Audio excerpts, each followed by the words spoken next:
This week on UnScripted, top SmackDown star warns outsiders not to join WWE. Plus, more coming out of the AEW camp, including an invasion, signings, and Chris Jericho's goals in AEW, and several stars seem to want out of the WWE contracts. This and more on the future #1 podcast right here on YouTube.com. This is UnScripted. Where's it at? Is this on? What's the theme? Theme's not here. Oh god, we have so much news tonight. So much news tonight that the theme has been destroyed. The theme has been sent out. Tonight's show is going to be a huge one. We have a lot to go over, especially with the WWE, the superstars running out of their contracts, what happened on Monday Night Raw, and much, much more. Stay tuned. We are going to start off with that Monday Night Raw, though, as we do every single week. Monday Night Raw, SmackDown Live, and NXT, which NXT being a little lackluster with the fact that NXT TakeOver Phoenix has been set weeks ago, and they're just in autopilot, which for NXT is not more it's like what we usually get for the final show before a takeover, but we had it for this week and of course next week. But back to Monday Night Raw, we saw a bunch of things. First, we saw the women's tag team titles introduced, and they are the best titles on the main roster right now, and that is saying something. Does this mean, because you know how Vince McMahon is, you know he wants the he would not want the women to upstage the guys when it comes to anything on the main roster. Another thing I like about the women's tag team titles is they do not look like the men's.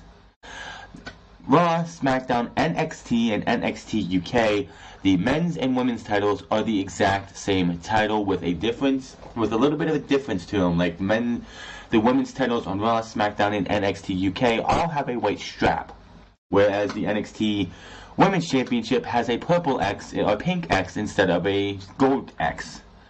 So it's a relief to see when we got women's tag team titles, which look to just be Raw and SmackDown exclusive right now. And no, they are not merging the brands. They're not going to merge the women's brands just because of these tag team titles. As I explained on Monday, how is this going to work? How are you going to have one set of titles for Raw and SmackDown?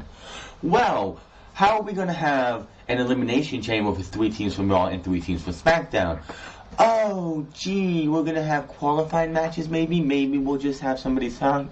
What you're going to see is on pay-per-view, you'll see the matches between Raw and SmackDown for the tag team titles. And that will be if they put them on a pay-per-view besides the Elimination Chamber, WrestleMania, SummerSlam, Survivor Series, stuff like that.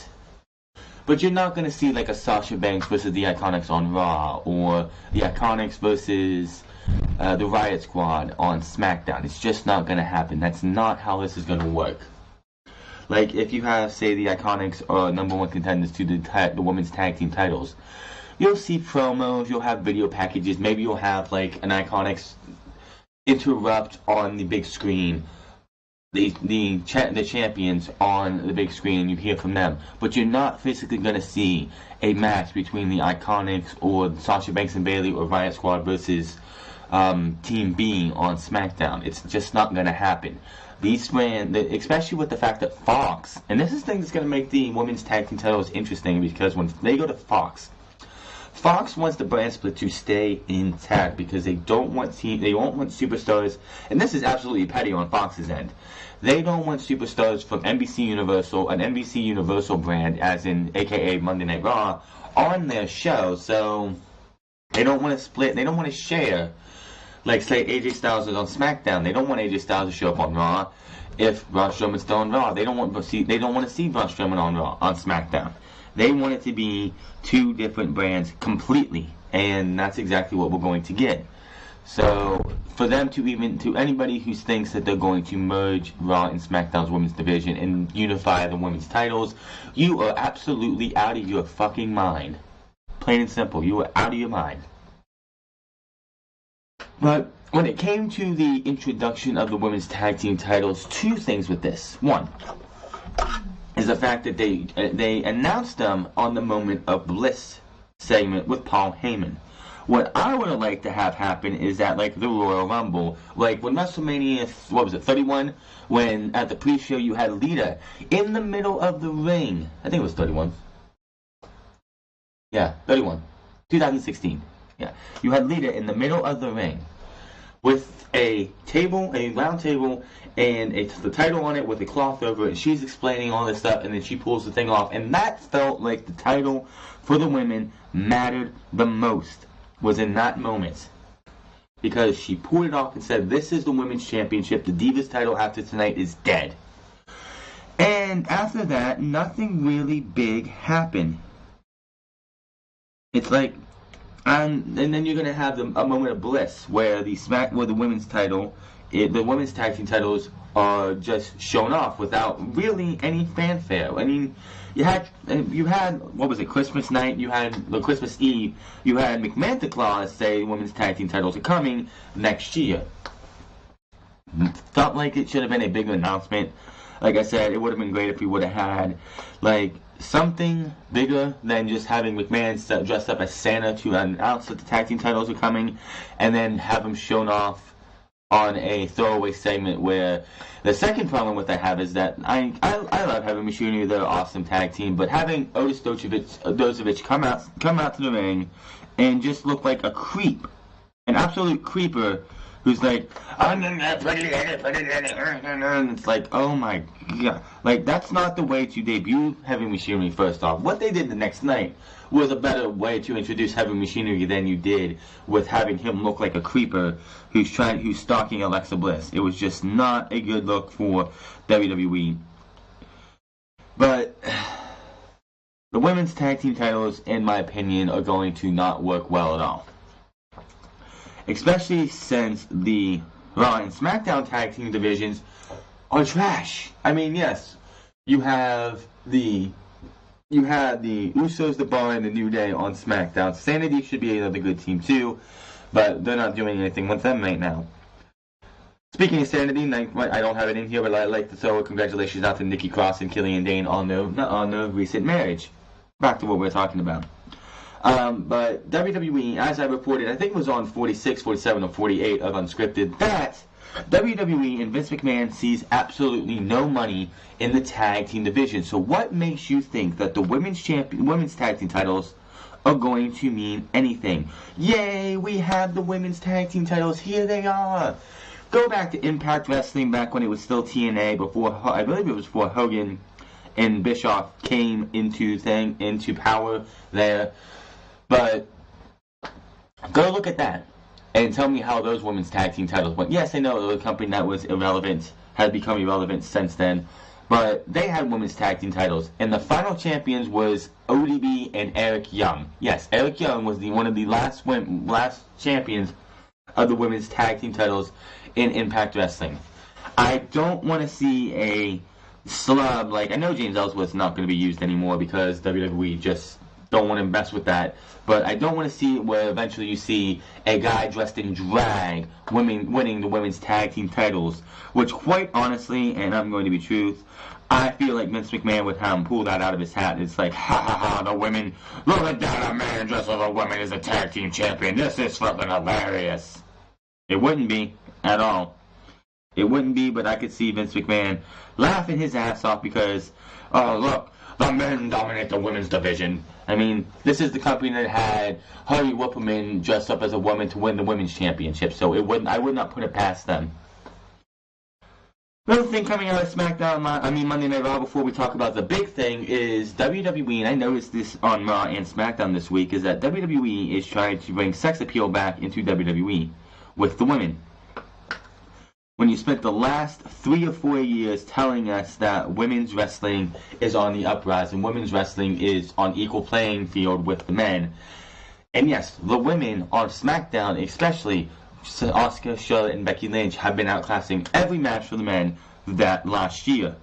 So why are you having Alexa Bliss why are you having Alexa Bliss with her top off? And pretty much covering her chest so you can't see what's underneath there, but you're like, honestly, go, and this is why.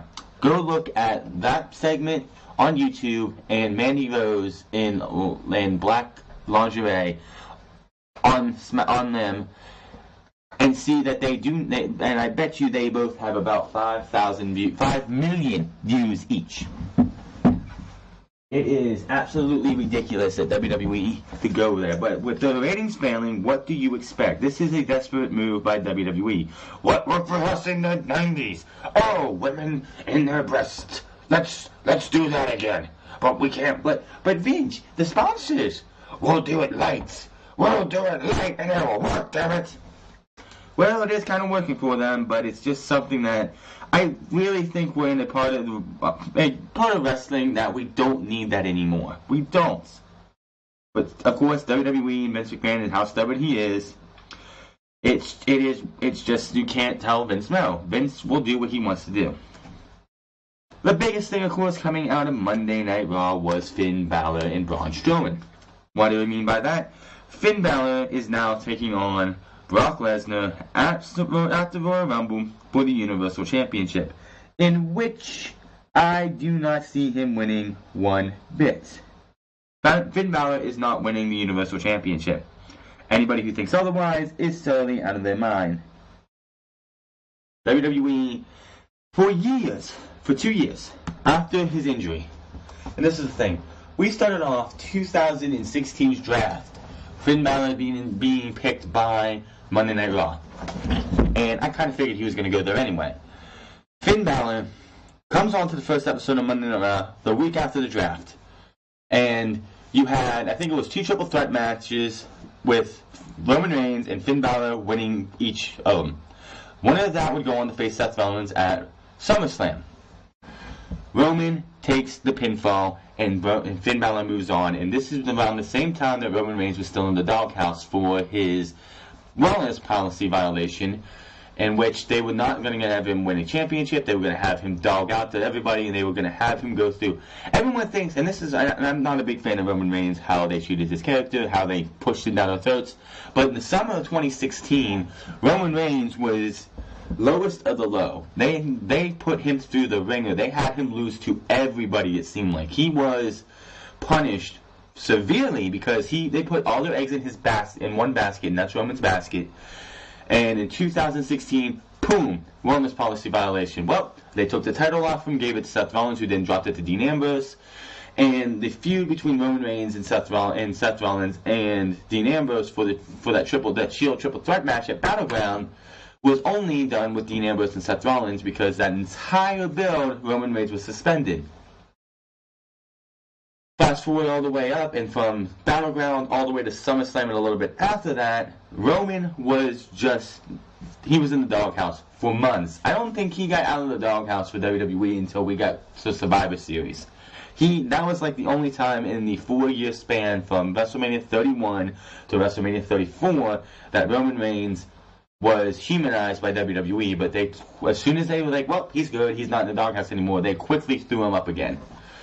In the meantime, Finn Balor went on to have the best time of his run was that first month on Monday Night Raw.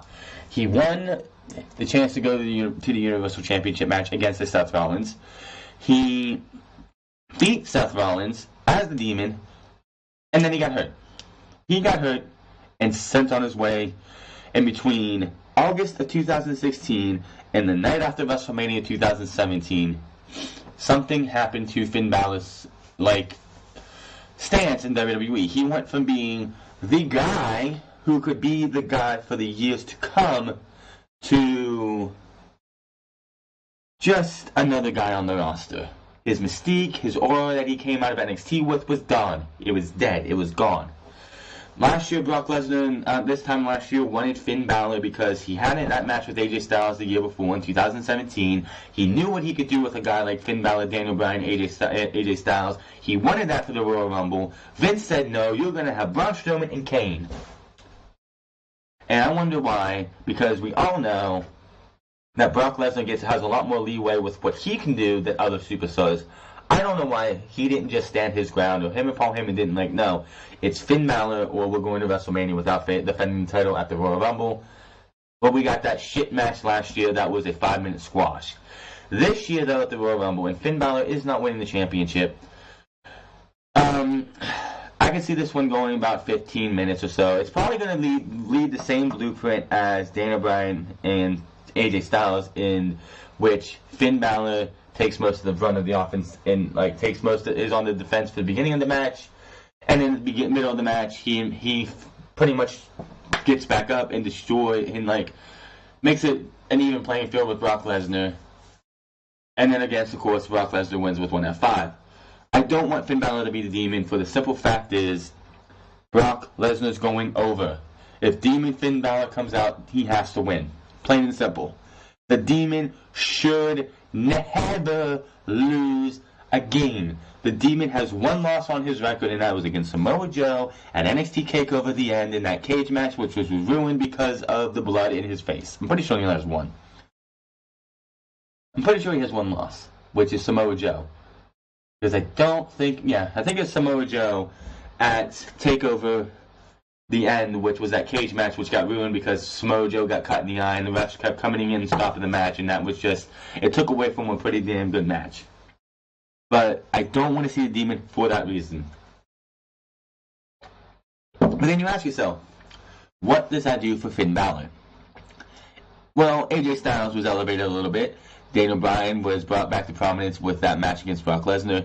Brock Lesnar can elevate people by beating them if it's a good match, if they look strong in defeat. Wins and losses in this portion, as I said before, do not matter in WWE, because if you lose looking strong, you come out somewhat winning in the end anyway, and that's what Finn Balor can do by facing Brock Lesnar. Where does Finn Balor go from there? We'll talk about that at the Royal Rumble preview and predictions next week. So we're going to leave that off there. Check that out next Thursday, or next Friday, when we put out our Rumble prediction show, as well as NXT TakeOver Phoenix prediction shows on Thursday. We have a lot to do next week. Whew. But Braun Strowman was taken out at the beginning of the show with him chasing down Baron Corbin. Vince McMahon opened Monday Night Raw, of course, and Vince McMahon was in his limo, because Vince McMahon only rides in a limo nowadays. Baron Corbin hid in his limo. Braun Strowman broke the door off. Vince came out. He raised his voice to Vince McMahon. Vince said, "You're out of the title picture," and that was that. Everyone's like, "Oh, well, Braun Strowman's hurt." I'm sorry, but I don't know what's injured, if he's injured, because I know there's absolutely no way. I don't even think Mark Henry, as being the world's strongest man, could lift that limo by itself, unless they made it a fake limo. But just being able to start lifting the limo itself, there is absolutely no way he's still recovering from bone spurs or whatever it was. Braun Strowman is good. Unless you come out in a sling, you're going like his roar that he does with his arms above his head. Yeah, he's fine. Last week Braun Strowman exposed himself, and Braun Strowman was his own kryptonite, pretty much. He was in that non-face-to-face segment, in which he was pretty much backstage segment, in which he was in the ring and Brock Lesnar was in the back. He proved that night he will never be the guy. Plain and simple. He never will be. Well, why is Braun Strowman not the guy? I'm going to go back a little bit. Look at Andre the Giant, The Big Show, Big John Studd, Big Cat Ernie Ladd. All those guys in WWE. Big Cat was in WWF, right? Yeah. Those guys were never, the big, huge guys are never the guy. Yes, The Big Show, Paul White, in 1999, I believe it was, at the end of 99, he won the WWF Championship. But he didn't hold it for very long. He held it for, a month? And then lost it, and it was written off TV because he became complacent, he started gaining weight, he lost his cardio. But when it comes to overall athleticism, overall presence, overall mic skills, I would take Big Show over Braun Strowman, quite honestly. If I could have Attitude Era Big Show Paul White versus Braun Strowman, because I'm talking about at the time of their careers, versus Braun Strowman at the same time, like same amount of years. I'm going with the Attitude Era Big Show. I'm going with Big Show right now because the dude is a veteran. The dude has appeal. The dude has presence. WWE really fucked up Braun Strowman because he didn't beat Brock Lesnar at No Mercy. And then they really fucked up by not giving him the title at Crown Jewel. Giving the title back to Brock Lesnar told me at Crown Jewel that WWE does not trust Braun Strowman, Seth Rollins, Finn Balor, Dolph Ziggler, or anybody else. Drew McIntyre it's not his time yet. Drew McIntyre should be winning the Universal Championship at SummerSlam. That will be his time. As long as he goes out there, he can have a strong showing in the Rumble. Maybe he breaks Roman Reigns' record. Maybe he comes close to breaking Roman Reigns' record.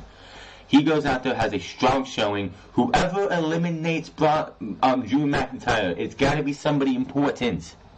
Have it be somebody that he can set a feud up for WrestleMania. And with the talk of it being Lars Sullivan versus John Cena possibly not happening, I wouldn't mind a John Cena-Drew McIntyre match at WrestleMania. Because John Cena putting Drew McIntyre would go. I would have Drew McIntyre go into that Mania and beat John Cena, which I know is hard to do unless you're a well-established name like a Randy Orton, Triple H, or somebody else like that. John Cena doesn't hardly put anyone else over at WrestleMania, but I would rather have a Drew McIntyre who I would trust to beat John Cena over Lars Sullivan that I honestly would see him losing to John Cena. But whoever eliminates Drew McIntyre has to be his WrestleMania opponent. But WWE should have. They had two chances to give Braun Strowman the championship, and they fucked him up both times. The first time was the time they should have did it. NXT majority of the time strikes when the iron is hot. I mean, they didn't when it came to Johnny Gargano winning the NXT championship, which I still said should have been at Philadelphia. But that is here nor there. He should be winning it at Brooklyn. Anyway, Braun Strowman was harder than anybody at No Mercy 2017. Braun Strowman was the most over guy in Monday Night Raw. Braun Strowman should have beat Brock Lesnar. Braun Strowman should have won the Universal Championship, and then we would be talking about him possibly going for another shot at the Universal Championship. I wasn't doing this yet, but I was even pitching myself that Braun Strowman could have won it at No Mercy. They had the rematch at the Royal Rumble. Brock Lesnar beats Braun Strowman at the Royal Rumble, not in a squash match, but in just a 5-minute match or whatever, 10-minute match, and then Brock Lesnar goes to WrestleMania. You could have protected the F5 because you could have had Braun Strowman go into No Mercy, brutalize the hell out of Brock Lesnar to the point where Brock Lesnar looked like he was defeated. He got beat by the fact that he wasn't ready for the massive amount of terror that Braun Strowman can bring onto somebody, but they didn't do that. And that was that. And then, of course, Braun Strowman should have won at Crown Jewel, but I don't think it really would have mattered then either. Braun Strowman was ruined the night, or 2 nights after, a week after SummerSlam. He was going to come out here and cash in his Money in the Bank. The crowd was going wild. We were going to see a new champion. And then the Shield came out and ruined everything. And at the time that the Shield returned, because WWE put their eggs in one basket and needed to get Roman Reigns over, and it didn't work, and it's still, they're still wiping the soot from the soot off of their faces from this blowing up in their face, the Roman Reigns initiative that lasted for 4 years. They're still trying to wipe that soot off their face, and it ain't coming off anytime soon. But at the time that music hit, Seth Rollins, who at the time was the hottest babyface and should have been the guy who went to SummerSlam to win the Universal Championship, was the man. What did they do? Sierra Hotel India League Molecular, Shield came out. And Seth Rollins, who was the Intercontinental Champion, just became Roman's lackey and the Intercontinental Championship, something that he, Dolph Ziggler, and The Miz, and Finn Balor, and Samoa Joe for a little bit, all helped rise up back to prominence, was again stifled. And Seth Rollins was no longer the same. And you went from Seth Rollins being and people saying Monday Night Rollins to this is boring by the time we got to TLC. But the Shield came back and then the next week we had Braun Strowman turn heel, and that heel turn by Braun Strowman was the final nail in the coffin of any chance of this dude being the guy. I thought it was, and then we saw what happened last week on Monday Night Raw, and if it wasn't for the fact that the heel turn, this would have been even worse. If it wasn't for the heel turn, honestly, I think this would have been worse for everybody because Braun Strowman was already ruined. But this promo from last week, in which he flubbed his lines, forgot his lines, or whatever, just ruined him completely. So what did WWE do? Took him out and gave Brock Lesnar the match that he wanted last year. To think about it, we could have had 2 top 10 matches of the year candidates for Brock Lesnar in 2017.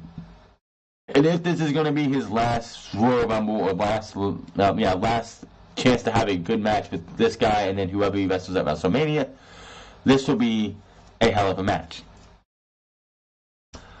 Why did WWE do this though?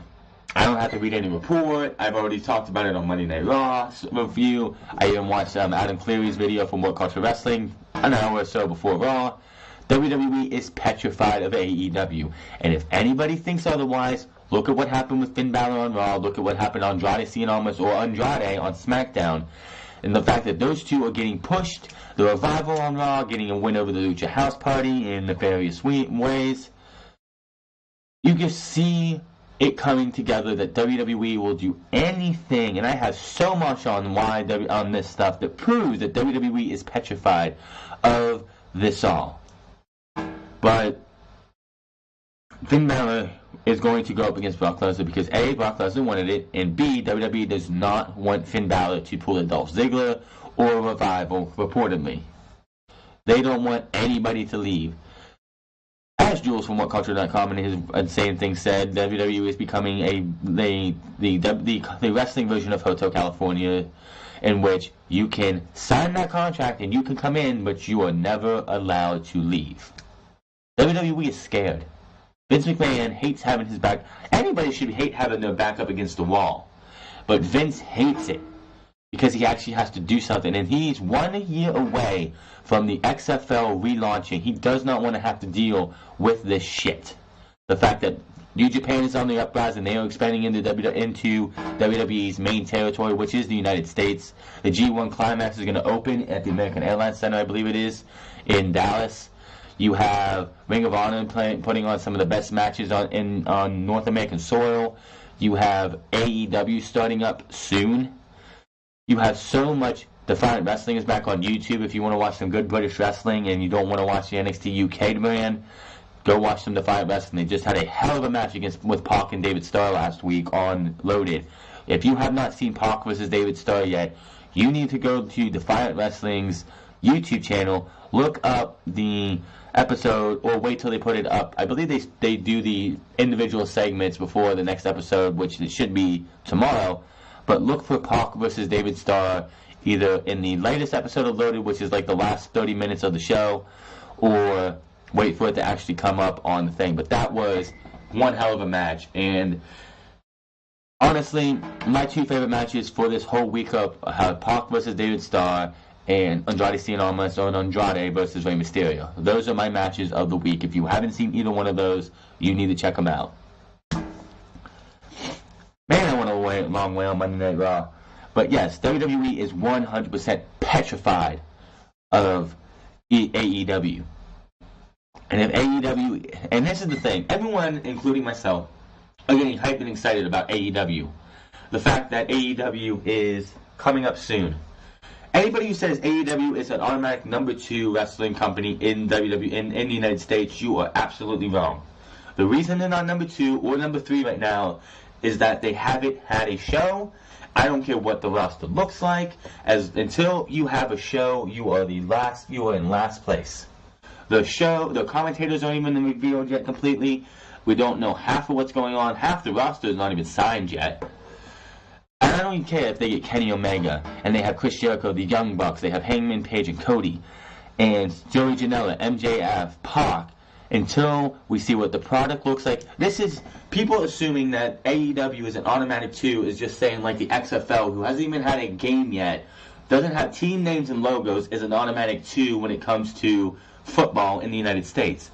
Until we see how the show looks, which I'm sure the show Double Nothing is going to be amazing. I mean, it's probably going to be way better than what we saw at All In, and All In was a good show, but there were so many hiccups on that show when it came to match timing, which I hope they have some showrunners who know what the fuck they're doing, because having Cody and the Young Bucks Cody and the Young Bucks showrun the show did not do well with the timing.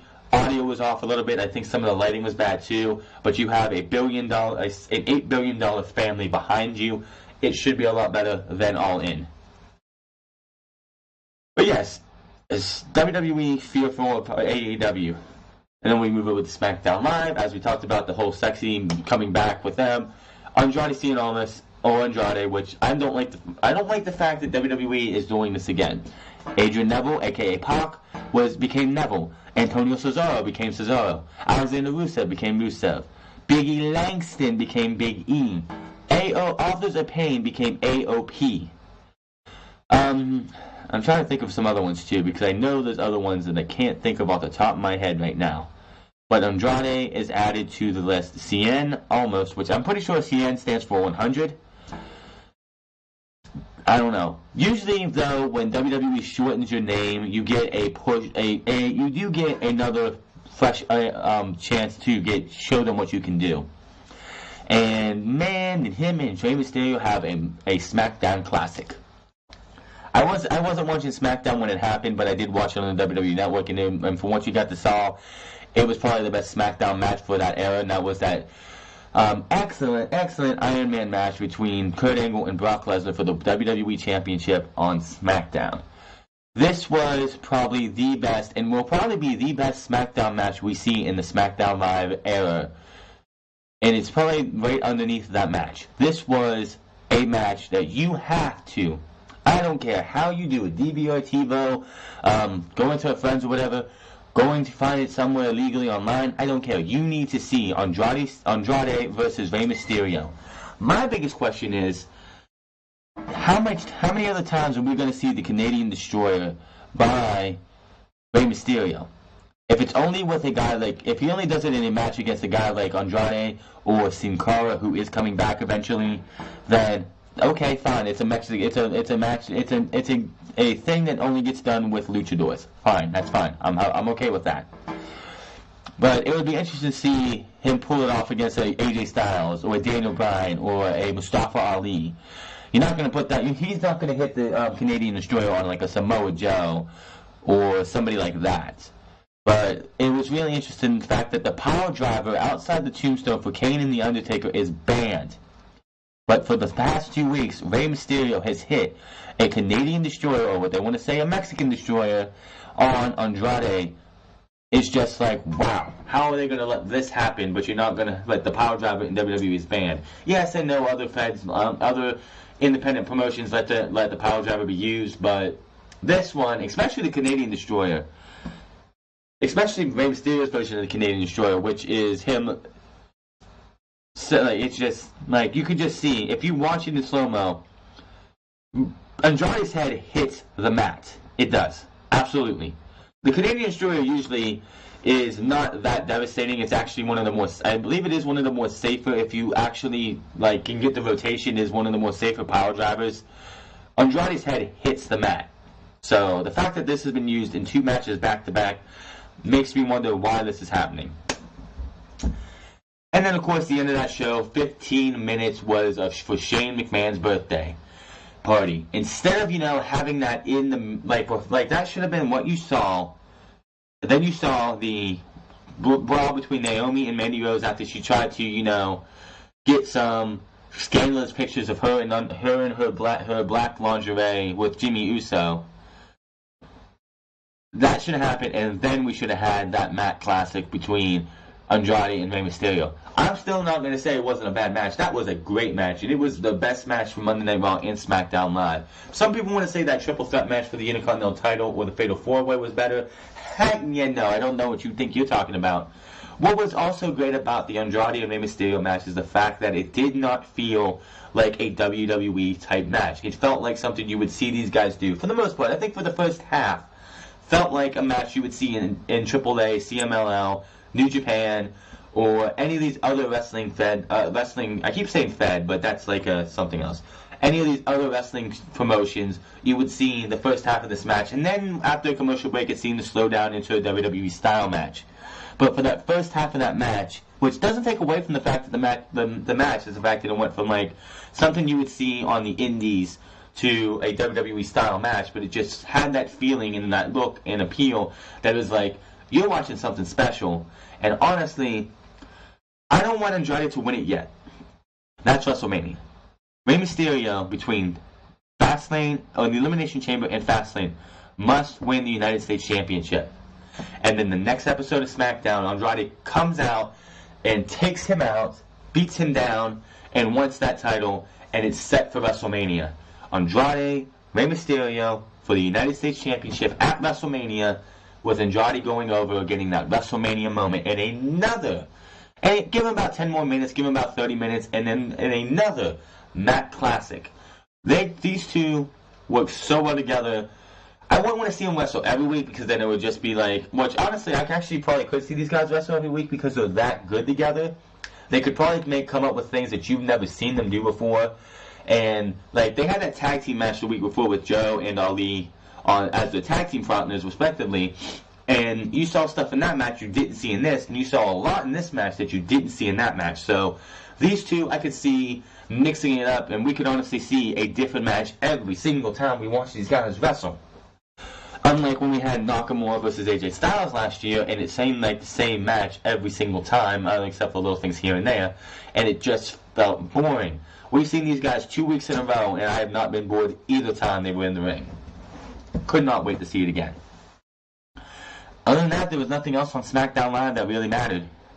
Nothing at all. Even the promo between Becky Lynch and Asuka, which ended up with a match between Becky Lynch and Peyton Royce and Asuka versus Billie Kay. Nothing really. And then we had NXT. Not much we can say outside of the fact that Bianca Belair is probably going to be the NXT Women's Champion when we get out of Phoenix. She is stepping her game up. She's going up against one of the quintessential best women on the NXT roster, and probably one of the best women at all.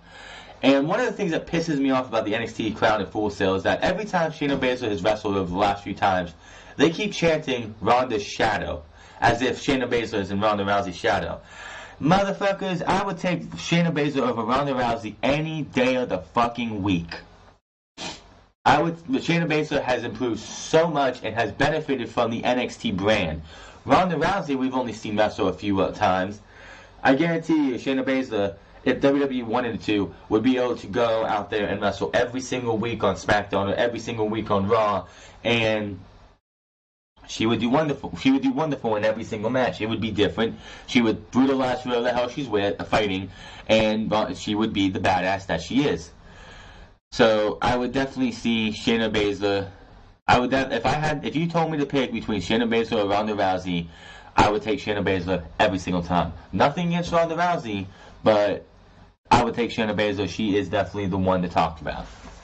Johnny Gargano took on Humberto Carrillo, I think that's his name, who is now a member of the 205 Live roster, who WWE, whoever does in the PR department decided to announce Worlds Collide last week, fucked up and should have waited another week. Worlds Collide should have been announced this week, and I should be talking about it being announced this week, but some dumbass put it out last week. And first off, there's two problems with the Worlds Collide. Last week, Humberto Carrillo was not on 205 Live, but he was on, when they announced that he was on the 205 Live roster for the 5 superstars from 205 Live. Number two is that the fact that we have NXT and Otis Dozovic is still in the NXT bracket, even though Otis Dozovic is now a main roster guy.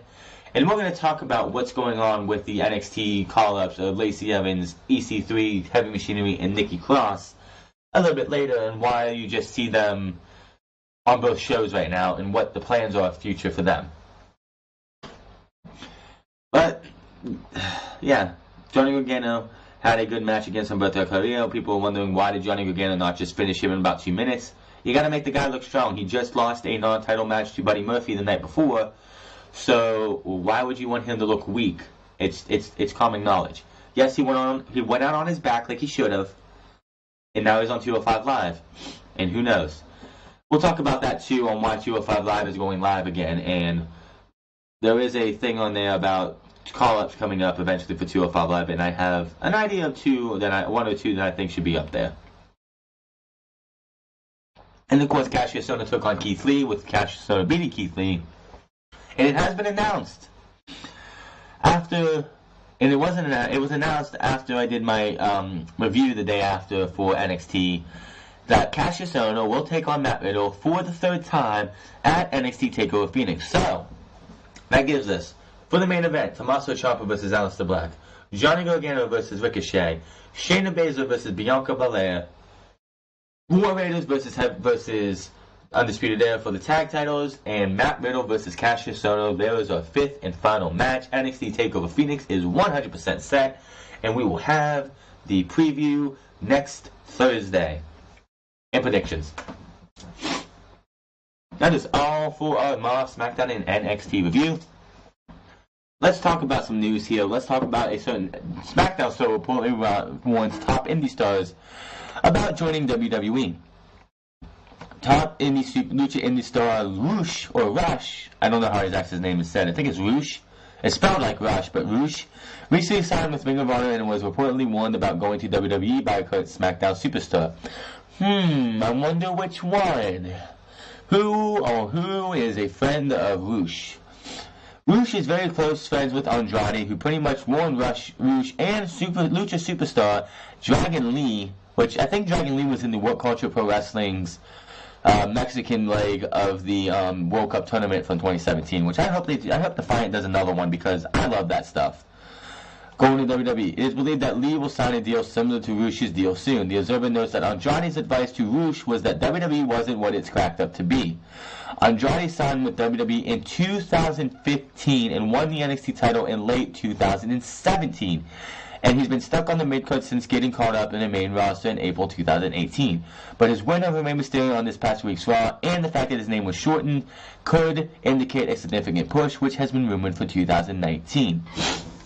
Now, we've already known, and it's been knowledge, that in NXT, when he was in NXT, Alberto El Patron, who was a friend of Andrade, came out saying that Andrade is not happy with where he's going right now. The fact that he's just going in there and not really doing anything. This was before Andrade Cien almost got Selena Vega. He was dressed up like a Chippendale dancer. And if I'm Andrade, I would be pissed off too, and I'm not happy with my position in the company. Why?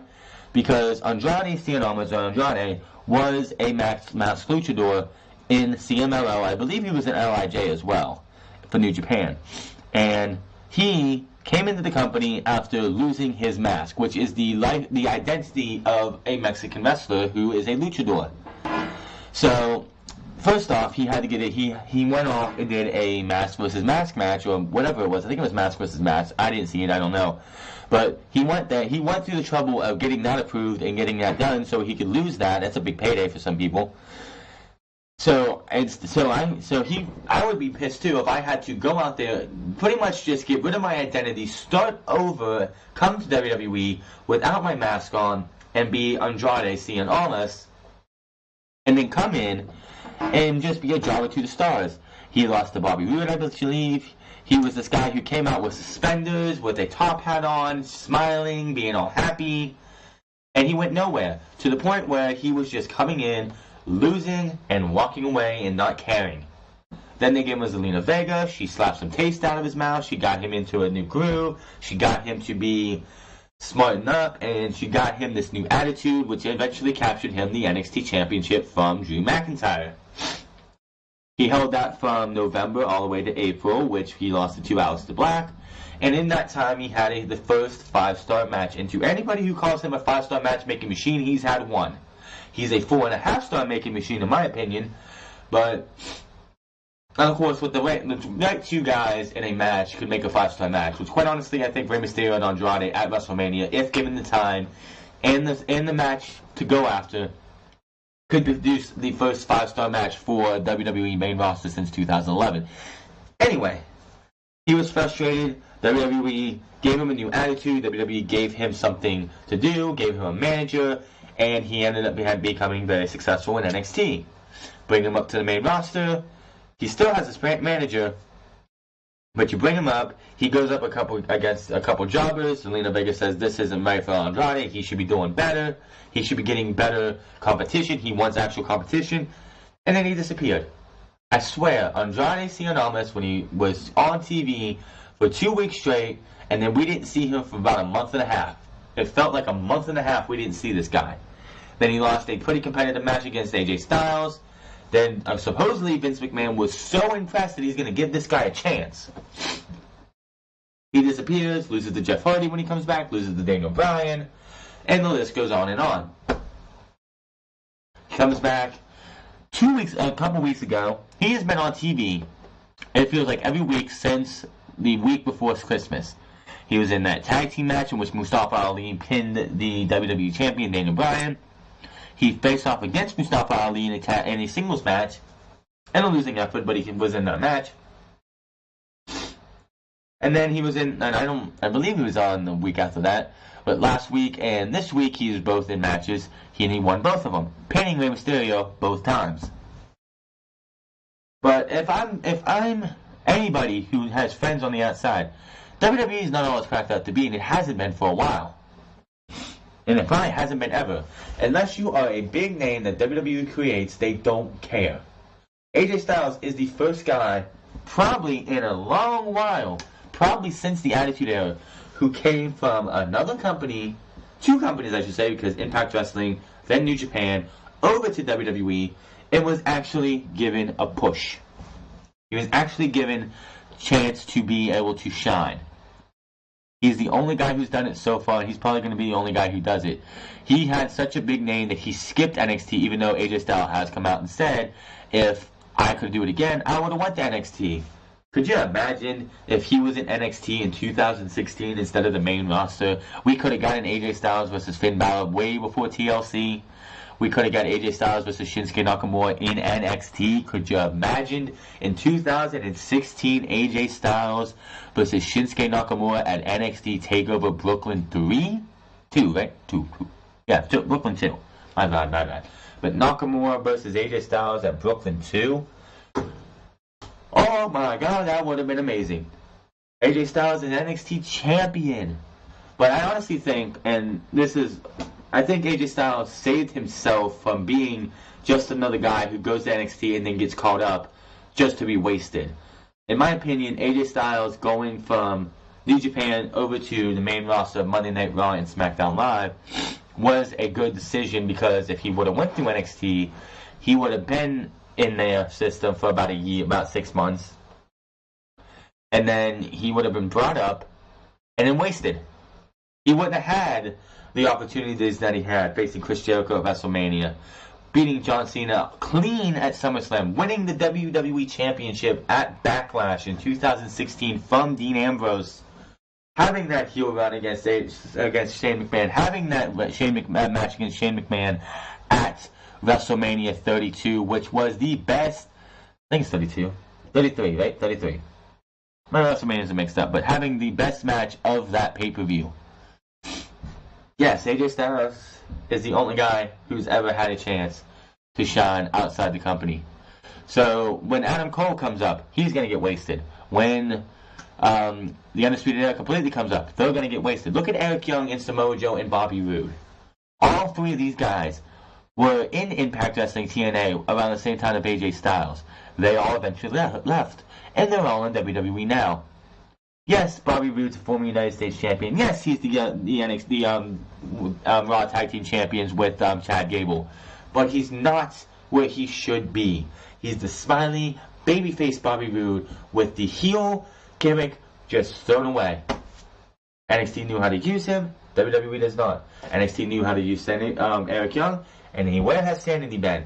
They showed up on the week before Christmas, in which they attacked everybody in the ring, which was the Usos and the Good Brothers, and they haven't been seen since. They had that 8-man tag match, I believe, the next week. Where has Sanity been since? The only member of Sanity we have seen since then is Nikki Cross the last 2 weeks. So, yeah, WWE is not all it's cracked up to be. Now, if you want to go to NXT and then when you get called up to the main roster, walk out, that's fine. But, yes, he is right to warn them. Quite honestly, the only thing WWE has, in my opinion, over everybody else, and it's not the money. If you're here for wrestling for the money, then you are in the wrong business. If you want to be a great wrestler, you want to be a great sports entertainer, you need to be doing this for the love of it. The money will come, whether it's AEW, New Japan, Ring of Honor, anywhere. The only thing that WWE still has, and this is the sad truth, and if you don't like it, I don't give a shit. The only thing WWE has over AEW, New Japan, and everybody else is WrestleMania. What is the one thing that you always hear from a lot of indie guys who say the one thing that they want to do is have that WrestleMania moment? That is the only thing that WWE has that no other promotion could ever give you, is that WrestleMania moment. That you come in, you have a match, a moment, a segment, it doesn't matter. You have a WrestleMania moment.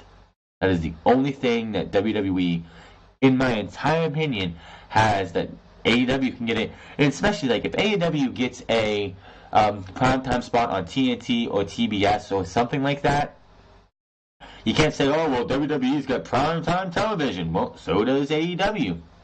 WWE has millions of dollars. So does AEW. WWE takes care of their superstars in the ring. So will AEW. There's nothing. Hell, New Japan's on Access TV every single Friday, and Access TV is on a lot more channels a lot more stations than the Pursuit channel. So yes, WWE has one thing and one thing only that no one else will give you, and that is a WrestleMania moment. And if that's what you want to have in your life, if that's on your bucket list to get that WrestleMania moment, there you go. Oh, you want to be World Heavyweight Champion, then you can go to New Japan and win their championship. You can go to Ring of Honor and win their championship. It's the World Heavyweight Championship for all of those. And I'm telling you right now, the IWGP Heavyweight Championship and the Ring of Honor Championship have seen better, have never probably been devalued as much as the WWE Championship had in 2017 when Jinder Mahal was that champion. So if you want to have a championship on your trophy case or in your trophy case that hasn't had a big asterisk mark of devaluation as the WWE Championship, I would check out Ring of Honor. I would check out the IWGP Heavyweight Championship, or I would try and go for AEW's championship because I honestly don't think it's going to hit that deval. I think they had some people in that are smart enough to tell you, yeah. So Andrade and that's probably also why they're giving him a push too, because they don't want him to tell people, oh, the truth. We want you to lie. We want you to say this is the best place you've ever worked. Andrade doesn't think otherwise, and if Andrade wants to, he can leave as well. Sticking to the SmackDown theme here, we got the Bludgeon Brothers have been cleared to return to the ring. According to PW Insider, the former SmackDown Tag Team Champions Rowan and Harper will be back on the road with the Blue Brand as soon as next Tuesday's SmackDown episode in Wichita, Kansas. The Bludgeon Brothers have been out of action since the Tuesday after SummerSlam due to, I think it was Rowan? Yeah, Rowan's injury. He got injured at SummerSlam, in which he tore his bicep, I believe it was, And then I believe Harper also got injured too. So those two are both gone, and I can honestly see them being on SmackDown next week. It would not surprise me if there's a tag team match against like the Bar or somebody, and you see the Bludgeon Brothers make their return and just waste everybody. Hell, they might not even make it. They might even, maybe this is the way you keep Shane and Miz from not winning the tag team titles, is that the Bludgeon Brothers invade and destroy Shane, the Miz, Sheamus, and Cesaro in that tag team match at the Royal Rumble. We'll talk about that more next week. But good to see them back. Hopefully they'll be used a little bit more. So instead of 3 tag teams in rotation, minus the Miz and Shane McMahon, which are irrelevant to me, that will give you 4, which is a little bit better. Moving on here, reason why 205 Live is back to live and after SmackDown. And if the first thought to your mind was, why, it's Vince McMahon, you were absolutely right. Vince McMahon is the one behind the decision to air WWE 205 Live each week as a live show. The show moved back to airing live each week mainly because Vince McMahon reportedly wants there to be live programming on the WWE Network. Who gives a fuck if it's live or taped? If it's taped, it gives you a chance to cut out any big bad botches. If it's live, the botches are there for all to see. Also, taping the show for SmackDown is better than having the show air live. There is some talk online this week about how airing the show live after SmackDown killed the crowd reactions that some of the cruiserweights were getting when the show was taped before SmackDown to air on Wednesday nights. PW Insider touched on this and noted that the crowd reactions from this week's live show versus the recent taped episodes were night and day.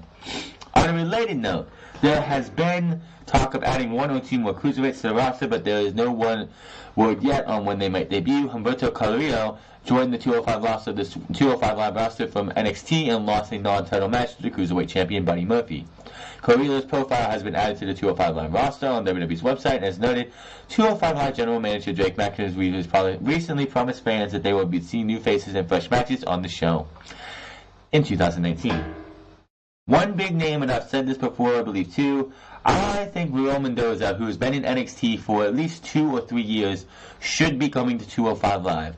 He has done his time. He has nothing else he can really do in NXT. It would just be a jobber to everybody else. Give this guy the 205 Live. They could use him up there, and I'm sure he'd be a nice addition to 205 Live. Raul Mendoza to 205 Live. Make it happen. But WWE, the cruiserweights are still not where they need to be. Quite honestly, if you ask me, 205 Live, as a live show, when it comes to the crowd, is just as bad as Impact Wrestling. And Vince McMahon doesn't realize that a live crowd, the crowd that is there at the show, could make all the make or break people watching the show. If I'm watching 205 Live and I hear the crowd going, "This is awesome," or cheering for superstars, or booing the superstars who they want to boo, if they're going absolutely bad shit crazy, then I'm going to sit there and be like, "This is a damn good show. Fans are into it and everything." And then we get a live show this week, and what do we get? You have 2 hours of SmackDown Live. You had the last 15 fucking minutes.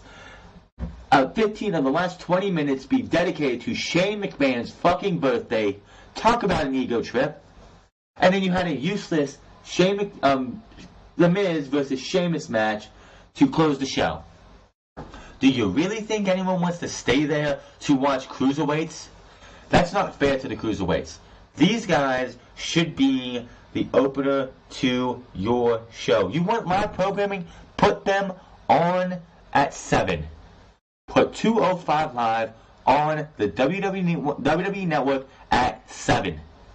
Why? Because the crowds will be more alive. They won't be having their hands on their hat. They won't be sitting on their hands. They won't be falling asleep. They won't be turning around to leave. The crowd needs to help matter. You're going to drive people away from watching this show.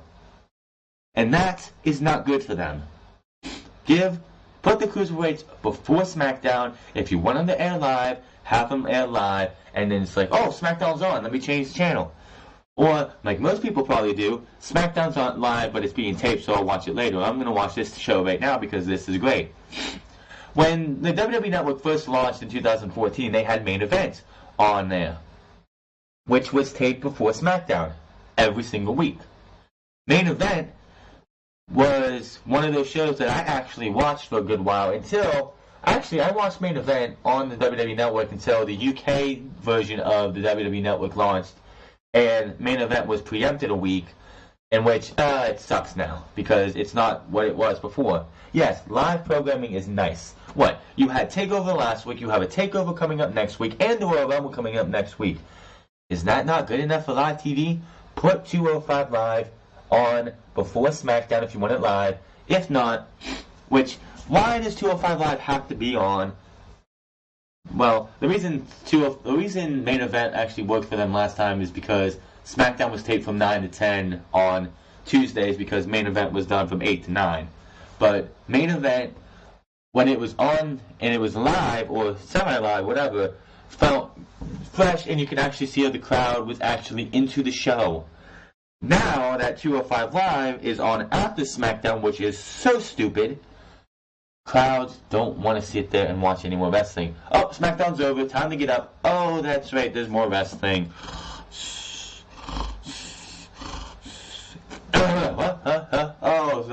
Yay. That's how the crowd's going to react. The crowd's either going to be leaving, or the crowd's not even going to care.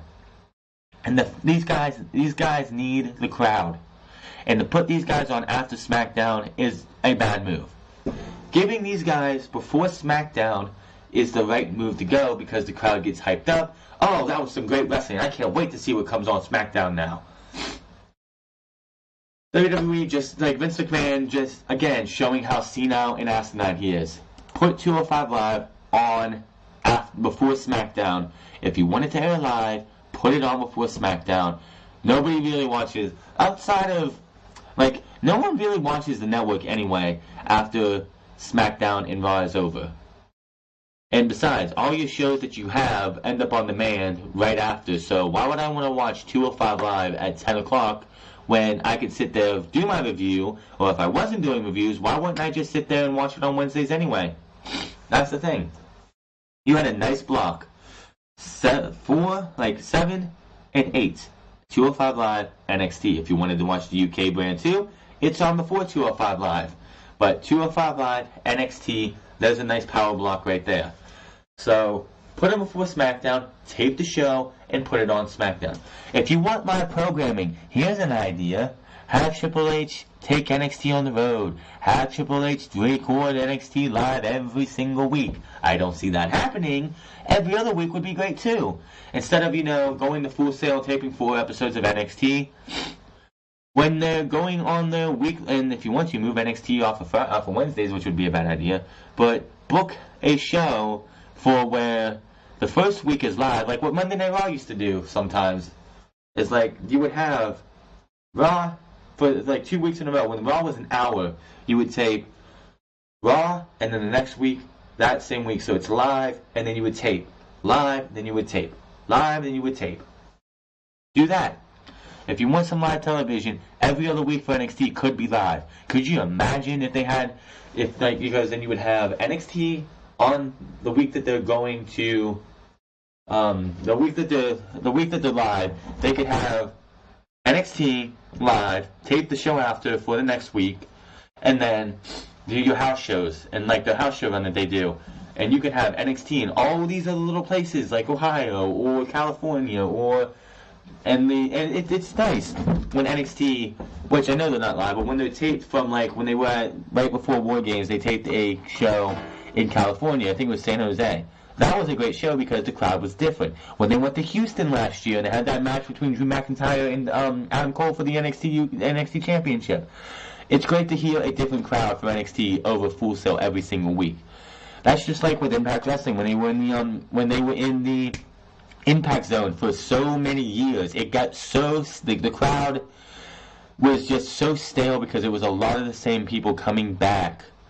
I mean, yeah, you could just tell if you look at the crowds back in 2005 for 2006 or 2007 or 2008 for Impact TNA compared to what you hear now. The crowds were more lively. The crowds wanted to see that show. They were like, "This is awesome." They would chant at TNA. And now the crowds is nothing. They pay most of the crowds now too to cheer. But if they want to have They want to have live programming. If Vince McMahon wants live programming, make have Triple H do it to where every other week is live. Would it make it harder for NXT? More than likely. Give him a couple months to get the storyline stuff that he wants out and all that. Another thing that would make it hard for NXT to go live every other week is the fact that they do have call-ups, and the fact that you don't want to have a call-up on one of those tape shows if he's not going to be there. It would be like, I'm sure Triple H could figure it out, but it would definitely be interesting if NXT went live every other week. I do want NXT to move out of Full Sail and start doing tapings like when we had the Aftermath show. Wherever NXT, where the last takeover was, I would like to see NXT in that area. Not in that building, but in that area, tape shows for NXT. Because quite honestly, I think that NXT has outgrown Full Sail. I honestly think NXT has outgrown Full Sail, and it's time to move on. Takeovers outgrew Full Sail. You had the first 4 or 5 takeovers at Full Sail. Oh no, you had the first year and a half of takeovers at Full Sail. Then you went to Brooklyn. You went back to Full Sail for one more takeover that year. The rest were in... I think after Brooklyn, there was 2 more takeovers at Full Sail, and everything else has been wherever the hell the things are at, the pay-per-views are at. So I honestly think it's time that NXT itself moved out of Full Sail. When you do these house show runs, have NXT tapings at, not the house shows, but like at a building like nearby or something. I think it's time that NXT moved on from Full Sail. It was great when it was there, but I think it's time they moved on. Give us a live show every once in a while from one of these new venues. That would be great. If they want to do one live NXT a month, that would be awesome.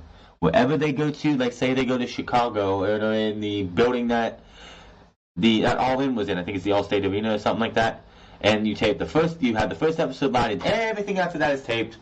Cool on you. That would be awesome to me, I think, because you get a different feeling for the show, and it feels great. I mean, NXT UK tapes 6 episodes at one place. They don't stay in the same spot every single week, every single month, every single day. No, they've gone to Blackpool, they've gone to Liverpool, they've gone to so many other places. They're never always in the same spot. I want to see NXT USA do the same thing. Full Sail was a great building ground, but it's time to move that to the next step. NXT needs to move. Speaking of NXT, what is the backstage mentality for NXT call-ups? There's already been a lot of criticism of how WWE has debuted the NXT call-ups. EC3, Lacey Evans, Heavy Machinery, and Nikki Cross. With brief backstage segments, Cross did work a tag match on Raw, but then appeared on a backstage segment with Rey Mysterio on SmackDown. The Wrestling Observer newsletter reports that Vince McMahon is of the mentality that he just wants people to see the call-ups and their faces on TV. WWE writers have had to come up with segments where the call-ups are seen in the background. They have not decided on how to use them or what brand they will be on, but Vince wants people seeing them. Vince reportedly feels that fans will know who the call-ups are once they do come up with main roster plans for them. So you mean to fucking tell me that you brought these 5 men and women up and you have no plans for them? Are you kidding me? They have plans for Lars Sullivan, and they haven't mentioned anything on Lars Sullivan in the last 2 weeks because of what happened last week, supposedly. But you mean to tell me you brought EC3, Nikki Cross, Lacey Evans, and Heavy Machinery up with no plans? This is the problem. This is the problem with Vince McMahon. Get this old senile fuck out of the box, out of gorilla position, and get the pen away from him. He has no plans for these men and women. Then why are they out of NXT? Why did EC3 and Nikki Cross have their swan song last week? Why are these people coming up when you have no plans for them?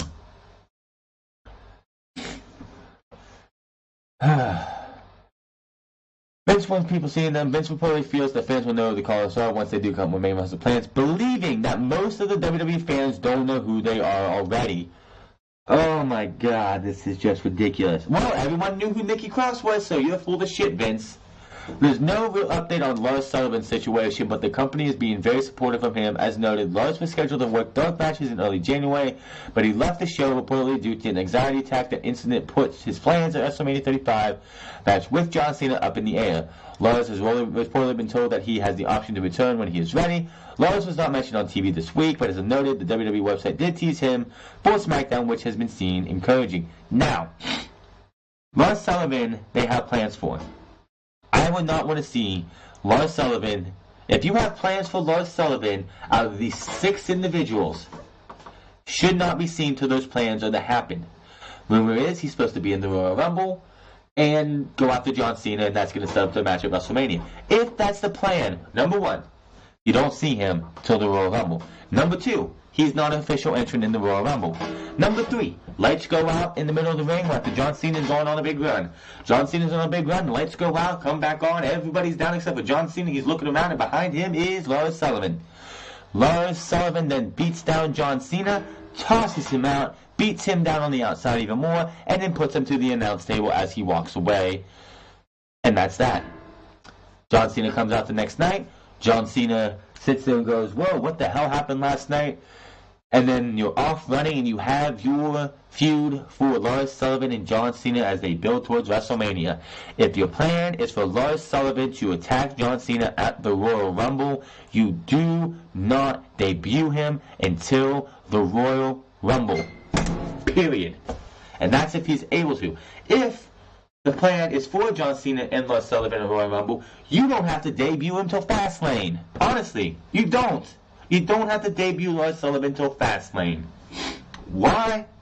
Because all Lars Sullivan has to do is come in the Fastlane, whatever John Cena's doing, and take him out. Take him out. Take him out to where the next night on Monday Night Raw or the next 2 days after on SmackDown Live, John Cena, who is a free agent, comes out, calls out the big man, Lars Sullivan, because the WrestleMania sign will already be out there at Fastlane. You have Lars Sullivan pointing down at John Cena, pointing up at the sign, and that's it. Doesn't have to say anything.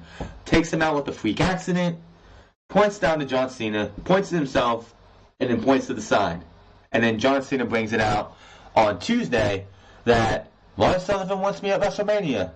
All you had to do is ask, son, because you got me at WrestleMania. And there you go. I just booked how the hell you get Lars Sullivan on Raw, on SmackDown or Raw, whichever one it is. But you have John Cena, and whatever it is, it's just making a singles match against somebody at Fastlane. If he's not at Fastlane, then if he's at the Elimination Chamber, John Cena could be in the Men's Elimination Chamber, whatever that one's going to be. I don't know what they're doing for the Men's Elimination Chamber. We already have the women settled with the tag team titles being up for grabs, the winner being the winning team. Which, again, when last time we had a tag team Elimination Chamber match, how well did that go? New Day were heel, and New Day ended up winning it in a very piss-poor Elimination Chamber match. I think it was either Work Culture or Cutaholic, whoever did that list of, they ranked the tag team the Elimination Chambers from all Elimination Chamber matches from worst to best. I think they ranked that one at the very bottom or the next to last one. Like, they were one of the first few they talked about. I don't see this women's tag team Elimination Chamber match doing any better. But if that's what Lars Sullivan is supposed to do, it's real simple. Lars Sullivan, like I said, Lars Sullivan doesn't have to do a damn thing until Fastlane. Fastlane, which quite honestly I don't think should exist because you have dual branded pay-per-views. But if John Cena is at the Elimination Chamber and is in the Elimination Chamber, John Cena gets destroyed by Lars Sullivan. He's not in the match. Somehow, some way, lights go out, lights come back on. Freak accident, lights go off, lights come back on, and Lars Sullivan is gone. Or if you just want to do that, John Cena, freak accident, by Lars Sullivan. He points down to him, points to himself, points to the WrestleMania sign, and the next time you see John Cena, which, quite honestly, if it is at Fastlane, and John Cena's in some kind of singles match which sees him get destroyed after the match, which John Cena will probably win the match, unless it's a ticket to WrestleMania. Lars Sullivan costs Cena the match. After the match is over, Cena gets destroyed, points down, points, and then of course I would keep Cena off TV to sell the injuries for a week, come back the next week after that, and then accept the challenge for WrestleMania, and there you go. But to tell me that Vince McMahon has, and no one has any plans for Lacey Evans, Nikki Cross, Heavy Machinery, and EC3 is absolutely no surprise. Look at what happened with Sanity. Look what happened with Authors of Pain. Look what happened with Elito or Andrade Cien Almas. Look at all of them. They came up last year with no plans in place. And none of them have done anything since. I mean, yeah, the AOP won the tag team titles, but it was against Seth Rollins, and that was it. And then they lost the tag team titles in a 3-on-2 handicap match when their manager, Drake Maverick, which if that would have happened to me, and my manager cost me the match, I'm kicking his ass and kicking him out of here. So anybody who thinks there's change, by the way, anybody who thinks that there's change is coming, look, we have 6 superstars coming, this is change. This story right here tells you that is bullshit. To anybody who still thinks change is coming, that tells you it's bullshit. We talked about it last week as we move on here. Kushida. Why he left the New Japan Pro Wrestling for WWE. We knew that he was leaving last week. He's going to be facing Tanahashi on the 29th. Why is he leaving for WWE? Kushida will be leaving New Japan Pro Wrestling at the end of the month. His last match with the promotion is against IWGP Heavyweight Champion Hiroshi Tanahashi on the 29th at Road to New Beginning inside Korakuen Hall. Thanks to Dave Meltzer from the Wrestling Observer newsletter, we now know why Kushida headed for the New Japan exit door, and it looks like his departure from the company could have been prevented. For the avoidance of any doubt, here's what penned in this week's one of the things with Kushida which led to his leaving for WWE is that early last year, he wanted to go heel and join the Bullet Club, but Gato wanted him to stay in his place. The deal was that New Japan needed a solid junior heavyweight guy with Will Ospreay being in Chaos, Yoshinobu Kanemaru and the Desperados, and Taku Michinoku and Suzuki Gun, Taiji Ishimori and Bullet Club, and Bushi in LIJ. I'm sorry, Kamui Desperado and Taku Michinoku and Suzuki Gun, Taiji Ishimori and Bullet Club, and Bushi and Hiromu Tanahashi. In LIJ, the home team side had Ryuki Taguchi, but he's more comedy now and only turning it on as a serious guy for a few matches a year, like Super Juniors and Tiger Mask and Jushin Liger are legends, but they are no longer in singles title pictures. They probably isn't the only reason, but it was part of it. He handled it professionally, working until 129, doing his clean jobs at the Dome and Dash, and because he handled it so professionally, he's getting his first career singles match with Hiroshi Tanahashi on his last night at Korakuen Hall. That, I honestly think there's other reasons, but I can see this being a big reason. You want to do something, but I'm just going to say now, I saw Kushida wrestle in every single match for the World Cup of Wrestling. I saw him wrestle a couple matches with New Japan. Kushida is not a guy that I could take seriously as a heel. If he joined Bullet Club, I think that would destroy Bullet Club's credibility. I just don't think it would take him seriously. Now, if he wanted to be in the Elite portion of the Bullet Club when the Elite was going around, I could see that. But with Tama Tonga, Tom Laloa, Taiji Ishimori, Bob McFarlane, he just does not fit the bill of a bad guy. He's not a heel. It just feels like Kushida himself, from what I've seen, doesn't, and he's a Back to the Future fan. The guy dresses up like Marty McFly. How are you going to have a guy who pretty much is like a Japanese version of Marty McFly go bad? It's just not going to happen. He's too nice of a guy. His character's too nice. Kushida just is not the heel character that I think he could be. I mean, he might have been heel earlier in his career, but I wouldn't know that. And I guess Tama Tonga put a tweet out a couple days ago, last week or something, where he he wanted to be Bullet Club. That's news to me. Yes, it could have been prevented if he turned heel, but they wanted somebody who is legit on the side of New Japan and not in a faction like Suzuki Gun, LIJ, or the Bullet Club, and all those pictures are already taken in Chaos as well. So that's why Kushida, that's one of the reasons that we know that Kushida is leaving. News on Dolph Ziggler's future with WWE. After turning down an offer to become a WWE producer, there is speculation that Dolph Ziggler may be moving on from WWE, according to PW Insider. Ziggler has been completely removed the Dolph Ziggler name from his social media accounts, and he is scheduled for an upcoming comedy tour. Some sources claim to PW Insider that he remains under WWE contract, while some have denied that he is leaving the company. Others are suggesting that he will be done after January 31st. Ziggler has expressed frustration over the years with his position in the company during an appearance on Edge and Christian's podcast in late December. Ziggler discussed his role with being the gatekeeper and helping get NXT talent over, which, by the way, he has been doing a very piss-poor job at. I'm just saying. He has been doing a very, very piss-poor job at that. I don't know if it's the booking or whatever, but matches, quite honestly, if you come up from NXT and you go up against Dolph Ziggler, it's like you're going nowhere. You're going absolutely nowhere. He says, and I quote, "My job of making somebody that should be ready for a world title picture becomes harder, and it's not as much of a shove. And if you see the last 6 months, a year of TV, basically I'm a gatekeeper to the guys from NXT coming up that they have high expectations for, but if I lose for 8 consecutive months before they show up, they are no longer getting that pat on the back to go up a notch. So I almost feel like I'm taking back from my role." Ziggler said, "So I don't know what the change would be, either be to switch things up, disappear here and there, or I've said this to the boss on several occasions, I go. I've made a career out of the almost never winning, which is awesome, but I go. At some point, I have to be seen as someone who can win, not just by pulling a needle out of the haystack or a lottery ball saying tonight is finally going to be your night, because then it loses all of its luster. Wins and losses don't matter unless you're the guy who loses every single night, and if you're the guy, then maybe you should be in the dark matches, not fighting to see who becomes world champion each night."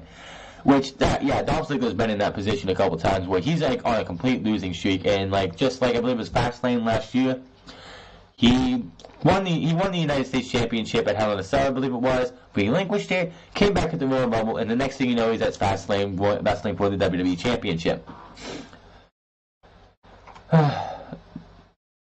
Ziggler hasn't appeared on television since late last month when he lost to Drew McIntyre in a steel cage match on Raw, and has reportedly not been on the road with the WWE in recent weeks. We'll keep you updated on any further details and emerge regarding Ziggler's WWE status. Now, unlike other ones we're going to talk about in a bit, I don't see Dolph Ziggler going to All Elite Wrestling. I don't see him wrestling anymore. I think he's getting burned out of it. I think he's tired of losing. I think he's tired of being shown that WWE doesn't care. I think he's going to go off and do his comedy stuff. He'll probably do some other things. When he won the United States Championship and then relinquished it, everyone, at the end of 2017, everyone expected that was it for Dolph Ziggler. We were not going to see him again. And then he showed up in the Royal Rumble at number 30 and then was thrown out in less than 2 minutes, which kind of ruined any intrigue that they had that anyone had for Dolph Ziggler. So Dolph Ziggler leaving would be a good thing, but there was also talk of him getting into investments or something or whatever else back in 2017, and that he might be done. That's why they gave him the Intercontinental title in 2016, because they didn't want him to leave then. So this could be Dolph Ziggler's it, and hopefully it is, because quite honestly, what else can they do with him? They've already deemed him not worthy of a world championship run. If he was to go to AEW, could he win the world championship there? More than likely. Will he? I don't know. We'll just have to wait and see. But Dolph Ziggler, most likely done with WWE, and I honestly don't blame him. After a match he had with John Cena 4 or 5 or 6 years ago, John Cena came back, made a comment to Vince, and that was it for Dolph Ziggler. Dolph Ziggler was never the same. Dolph Ziggler cashed in the Money in the Bank in the single biggest pop in post-WrestleMania Raw history. The night after WrestleMania history was the biggest pop I have ever heard a crowd give somebody when he cashed in and beat Alberto Del Rio for the championship. And Dolph Ziggler went out there and won the championship, and I believe Vince McMahon told everybody, we're not pushing Dolph. If that got back to me, I would have said, here's your championship, here's my contract, I'm out. But he stayed. And hopefully he's done and he's over it. Because he deserves better than what he's got. He is too damn good to be in the position he's in. He's done his job. He's done everything that WWE will allow him to do. It's time for Dolph to move on. Everybody who thinks that AEW is not scaring WWE, if anyone thinks that Ring of Honor, New Japan is not scaring WWE, if you think WWE is not petrified of competition, This next one should shut you up. WWE offering to beat contract offers from everyone else. WWE officials have made it clear to certain talent that they will beat any, and I mean any, offer from other promotions, according to the Wrestling Observer newsletter. This new idea to beat offers came up after Bandito decided to sign with Ring of Honor over WWE. It's interesting to note that they did not try to beat the offer that Chris Jericho received from All Elite Wrestling.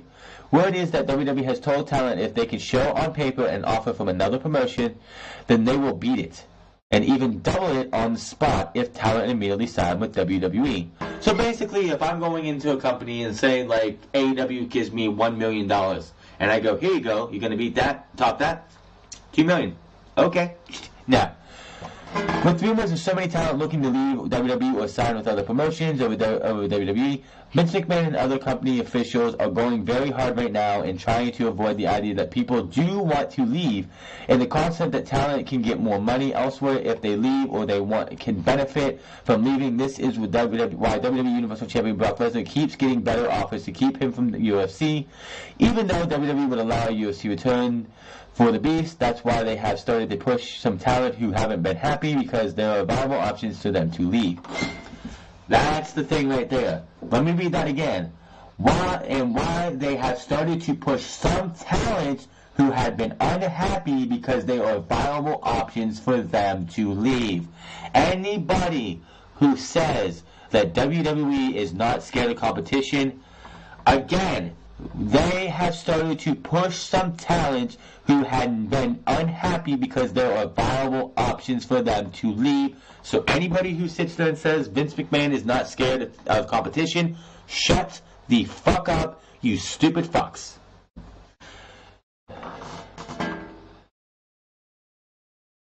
That is right there 110% why WWE is scared. Before we get into anything I want to do with AEW, which will be a little bit of something, Mike and Maria Kanellis asked for their WWE release. Supposedly, Ryan Satin, the Pro Wrestling Sheet, reports that WWE couple Mike and Maria Kanellis have recently asked for their WWE releases. According to Satin's source, the couple have been unhappy with how they have been used in WWE for some time now, and decided to ask for their release several weeks ago. To add, Mike Kanellis has also started selling his own t-shirts via Pro Wrestling Tees. They're free, of course, because you can't make any money. The report comes on the same day as Fightful reports, which insinuates that with some within WWE for fearful that tag team to be named later are done with the company. Mike and Maria Kanellis first appeared on WWE television together in June 2017 at Money in the Bank. Mistake right there. 2017. Mike Kanellis then engaged in a brief feud with Sami Zayn. Since that time, your couple were not seen often on WWE television, usually The Job. Maria Kanellis took time away to give birth to the couple, so that hurt Mike completely, and Mike took time off to battle addiction. Mike Kanellis currently wrestles for 205 Live Brand prior to signing with WWE. The couple wrestled for both Ring of Honor and Impact Wrestling. Now, mistake that WWE made with Mike Kanellis and Maria Kanellis. Why? I don't care what Maria was. Maria was back in, 2008, 2009, 2010? They came out, I remember watching that Money in the Bank pay-per-view 2 years ago. They came out to crickets. Crickets. Nobody in that fucking crowd knew who they were. The audience that WWE tries to want to, like, oh, well, people in the crowd will know who Maria is. Maria was here 10 years ago. They will all know who she was. Most of those fans are gone. Most of the fans who remember that Maria Kanellis, who was in WWE 10 years ago, when you had her being a blithering ditz and an idiot who sat there and just didn't have a mind of her own, or a smart mind of her own, those people are gone and watching other things. They don't care about the WWE anymore. They might be watching New Japan or Ring of Honor, or not even watching wrestling at all. The fans who were at that Money in the Bank pay-per-view didn't know, and recently don't know who Mike Kanellis is. Why the fuck would you take a guy like Mike Kanellis, who came from Impact Wrestling and Ring of Honor, who was not ready for main roster, and put him on Monday Night Raw? Or put him on SmackDown Live? Why the fuck would you take somebody, I'm sorry, I don't give a fuck who you are. The fact that they wanted to use his wife and his manager to get him over. This isn't a Paul Heyman type thing. Maria Kanellis is nothing, not even close to a Paul Heyman-like person who can talk and get anybody over. No, not them. It ruined any chance of Mike Kanellis becoming anything in WWE. And then, yeah, him and her, they both went away for a bit to battle addiction and have a baby. So that didn't help him either. But they should have been in NXT. As I stated earlier, AJ Styles, which I still think, in my opinion, had AJ Styles took the NXT route, would not be where AJ Styles is today, where he has a 371-day title reign under his belt, a 2-time US and 2-time WWE champion. All that would not be here because AJ Styles would have came up, probably been told to cut his hair, and be just another guy. But he's not. He's AJ fucking Styles, and WWE is using AJ Styles sometimes for how he should be. Okay, we're done with WWE news for mostly, but we're going to talk about some All Elite Wrestling. AEW invades the indie shows. An indie show. A normal night of bar wrestling turned into an All Elite Wrestling takeover. The founding members of AEW made a surprise appearance at Bar Wrestling's event, Bar Wrestling 28, the best city I've ever been to, inside the Bootleg Theater in Los Angeles. The members of SCU, Scorpio Sky, Frankie Kazarian, and Christopher Daniels were all scheduled for the show and ended up facing Yuma, Kevin Martinson, and Watts in an open challenge. During the match, the latter team took out the referees and were going to use weapons against SCU. When Joey Ryan ended up coming out for the save, then Hangman Page came out to help. They called a truce and even combined their assets for a devastating move. Yuma, Madison, and Watts ended up continuing their attack. Cody and Brandy Rhodes also came out, with Brandy spearing the heels. The Young Bucks also made an appearance, giving super kicks everywhere. With enough momentum, SCU was able to get the win. After the match, Cody said everyone in the crowd now works for AEW before Brandy fired them all. That's a little funny thing with Vince McMahon. That was a Vince McMahon thing. So, why would AEW, of all things, go to a show in Bar Wrestling? Everyone knows everything about them. AEW is on the mouth of everybody. Self-promotion. This is a good way to promote themselves. Also, this is a way to scout talent. Scout talent, which, by the way, AEW has also signed a rising indie star, but we'll talk about it in a second. So, people are talking about what's next for AEW. When is Double or Nothing? And in between now and Double or Nothing, they decided we're going to have ourselves a little promotional invasion, and it's just good for them because it gives them a chance for people to see that AEW is going to do stuff that they can. So, if you were at that show, what did you think of the AEW invasion? And I think that I can see them doing this a couple more times because I'm pretty sure SCU, the Young Bucks, maybe Hangman Page, Joey Ryan, if Joey Ryan's part of the AEW, MJF, Pac, and others are all going to have scheduled matches for other promotions leading up to Double or Nothing. Moving on here, AEW signs rising indie star. All Elite Wrestling has made their latest talent acquisition of signing young indie star Jungle Boy Nate Coy, according to reports by Thomas Fenton, Wrestling News World. Coy, real name Jack Perry, 21, is the son of actor Luke Perry, and has built his name working in California independent scene since 2015. He recently worked a couple of shows for Game Changer Wrestling, facing DJZ and a loss at the 400 Degrees event. In the report, AEW wanted a 2-year deal, but Perry, along with his father and legal representative, felt that at this stage for his career, he doesn't want anything long-term.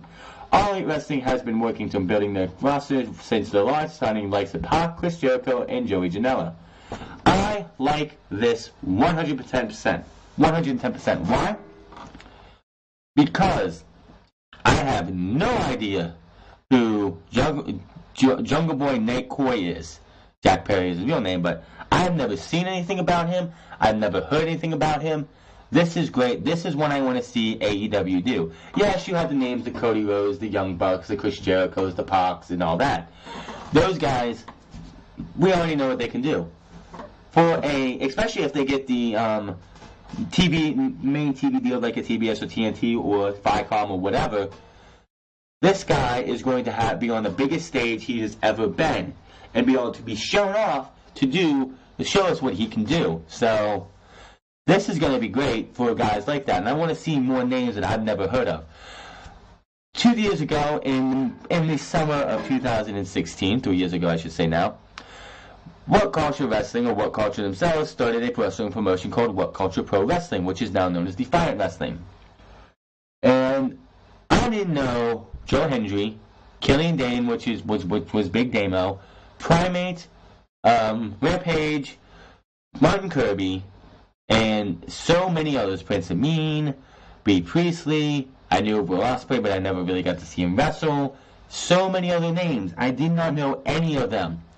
And the 2 reasons I watched that first set of tapings was because, one, Adam, the Adams, and Jack, and others who were on that show were behind it. They were the ones running the show and everything, as far as I know. They were the ones on TV, even though Jack the Jobber was made to look like a fool trying to go out on a date with the female wrestlers, which didn't work out in his favor, thank God.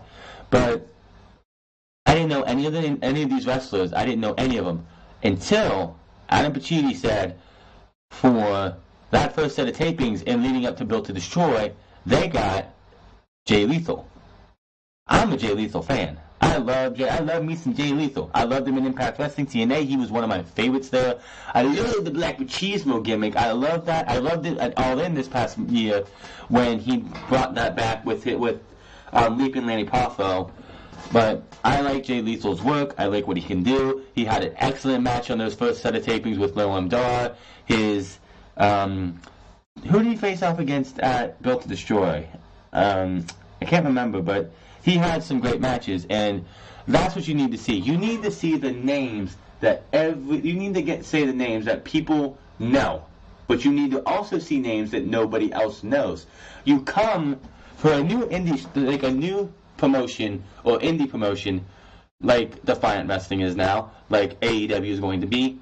You come to see the big names, but you stay with that company to see the talent you've never seen before. I've not seen Joey Janela wrestle. I've not seen MJF, outside of, I believe, what he did at All In. I've not seen, I know what Frankie Kazarian and Christopher Daniels can do. Scorpio Sky I've only seen wrestle at All In. So, getting to see what, like, a Scorpio Sky, an MJF, a Joey Janela can do on the regular, Hangman Page, on the regular, instead of just one time and that's it, is great, because I know what Cody can do. I know what the Young Bucks can do. I know what Hawk can do. We all know what Chris Jericho can do, but everybody else that they're bringing in, I don't know. I've seen, like, even if they get Kenny Omega, I've only seen a couple Kenny Omega matches, so it'll be good to see Kenny Omega a little bit more. It would be good to see MJF a little bit more. See what he does as a dick heel. But that's great. I want to see more names like that. Just like in the female side, Britt Baker, I've seen it All In. I saw her match against Shayna Baszler, where Shayna Baszler pretty much destroyed her shoulder. Which, by the way, the latest that episode of Being the Elite, where the Young Bucks start off with Britt Baker, and she's like trying to allude to them, like, are we going to talk about that night that you destroyed my boyfriend at that Ring of Honor taping and kicked him out of the Bullet Club? Like, she started saying, it's like, how about how you murdered my boyfriend, and then they cut to the Being the Elite thing, and I'm like, I'm sitting there watching this, the beginning of this, I'm like, oh, that's right, because when he got kicked out of the Bullet Club, they kicked the shit out of him, beat the shit out of him, and sent him on his way. Because Adam Cole's her boyfriend. But I've only seen Britt Baker wrestle 2 matches, and one was an excellent Fatal 4-Way, and the second one, which was in NXT, was a squash match to help enhance, which she didn't really need it, but help, again, enhance some more, Shayna Baszler. So, I want to see more signings like this. Jungle Boy, Nate Coy, can't wait to see what you do, and I'll be watching whenever you show up in AEW. Let's see here. Let's talk about it. Let's talk about it if I can find it. This is going with AEW news because it is prevalent to them. WWE fear the revival is leaving soon. According to the report from Fightful, there are those within WWE who are fearful that the Top Raw tag team, the revival, which you say that Top Raw tag team, no, the tag team on Raw, because they're not a top tag team, because of the way WWE has booked them, the Revival may be finishing up with the time in the company. According to the report, there was a situation that unfolded on Monday that has people within the company believing that the duo may be finishing up while there's no indication of Dash and Dawson outright asking for the release. We'll talk about that in the update. A source stated that all matters are handled on a case-by-case basis. Also, according to the report, sources within WWE feel like the Revival may be destined for All Elite Wrestling. The Revival were the subject of a long-running joke on the Elite's web series, Being the Elite, in regards to that gag. Dash Wild did just apply for the trademark FTR, or Fuck the Revival. And quite honestly, if everything goes with past and they end up in AEW, I hope one of the first promos they say is FTR, fuck the Revival, because that's not us anymore.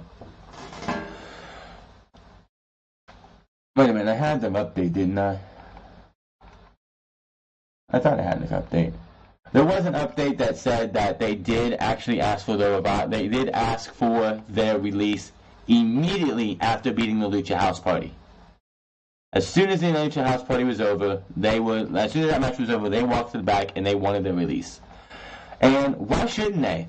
What has WWE done to the Revival in the last 2 years? They came up from, after putting on Match of the Year candidate after Match of the Year candidate against DIY, Jason Jordan and Chad Gable, American Alpha, Enzo and Cass was the only time, and I'm going to be truthful with this, the only fucking time Enzo and Cass looked relevant was against the Revival. Plain and simple. Everything else after that, Enzo and Cass looked like shit. Jason Jordan and Chad Gable, great matches. That TakeOver Toronto match between the Revival and DIY, go back and watch that match if you haven't. That was the best tag team match NXT has ever put on. WWE has ever put on in the last 10, 15 years. They come into the main roster. They beat the New Day on their first night in there. Okay, things are looking good. The Revivals, they beat the New Day, like one of the top dogs in WWE. One injury happens. He comes back from injury. The other guy gets injured. I can't remember which one was first, which one was second. They come back and then they get squashed by the Good Brothers, and then DX, the Scott Hall, and the Balor Club just make them look like fools. And then they didn't do anything. And they didn't do anything. Or anything. And they were gone. Then they had a great match against Drew McIntyre and Dolph Ziggler. Then they didn't do anything. Then they didn't do anything. Then they had to go up against the Lucha House Party with Lucha House rules. Week after week after week. Why the fuck would you want to stay in WWE if that's the way they fucking treat you? Why the fuck would you want to be put up with this shit? You know you are better. You go out there and say you're one of the best damn tag teams in all of wrestling, and you go out there and they make you look like fucking fools. Why the fuck would you want to stay in WWE? I know I wouldn't. Why the hell would I want to be in that situation if I was them? Fuck that. We deserve better. We definitely deserve to actually be able to show what we can do. We shouldn't have to go up against a Lucha House Party in 3-on-2 handicap matches, 3-on-1 handicap matches. Hell, when that whole Lucha House Party thing rules was going on, you see the Revival going, what the hell is going on? Why are we? And then in the other corner, you see the Lucha House Party just sitting there like, yeah, we're gonna win this match because it's 3-on-2, or yeah, it's 3-on-1. Oh, I want to quit. Like, after that 3-on-1 handicap match in which I think it was Scott Dawson got beat, I would have walked in the back and was like, I quit. You're gonna have me go out there and belittle myself for your entertainment, Vince?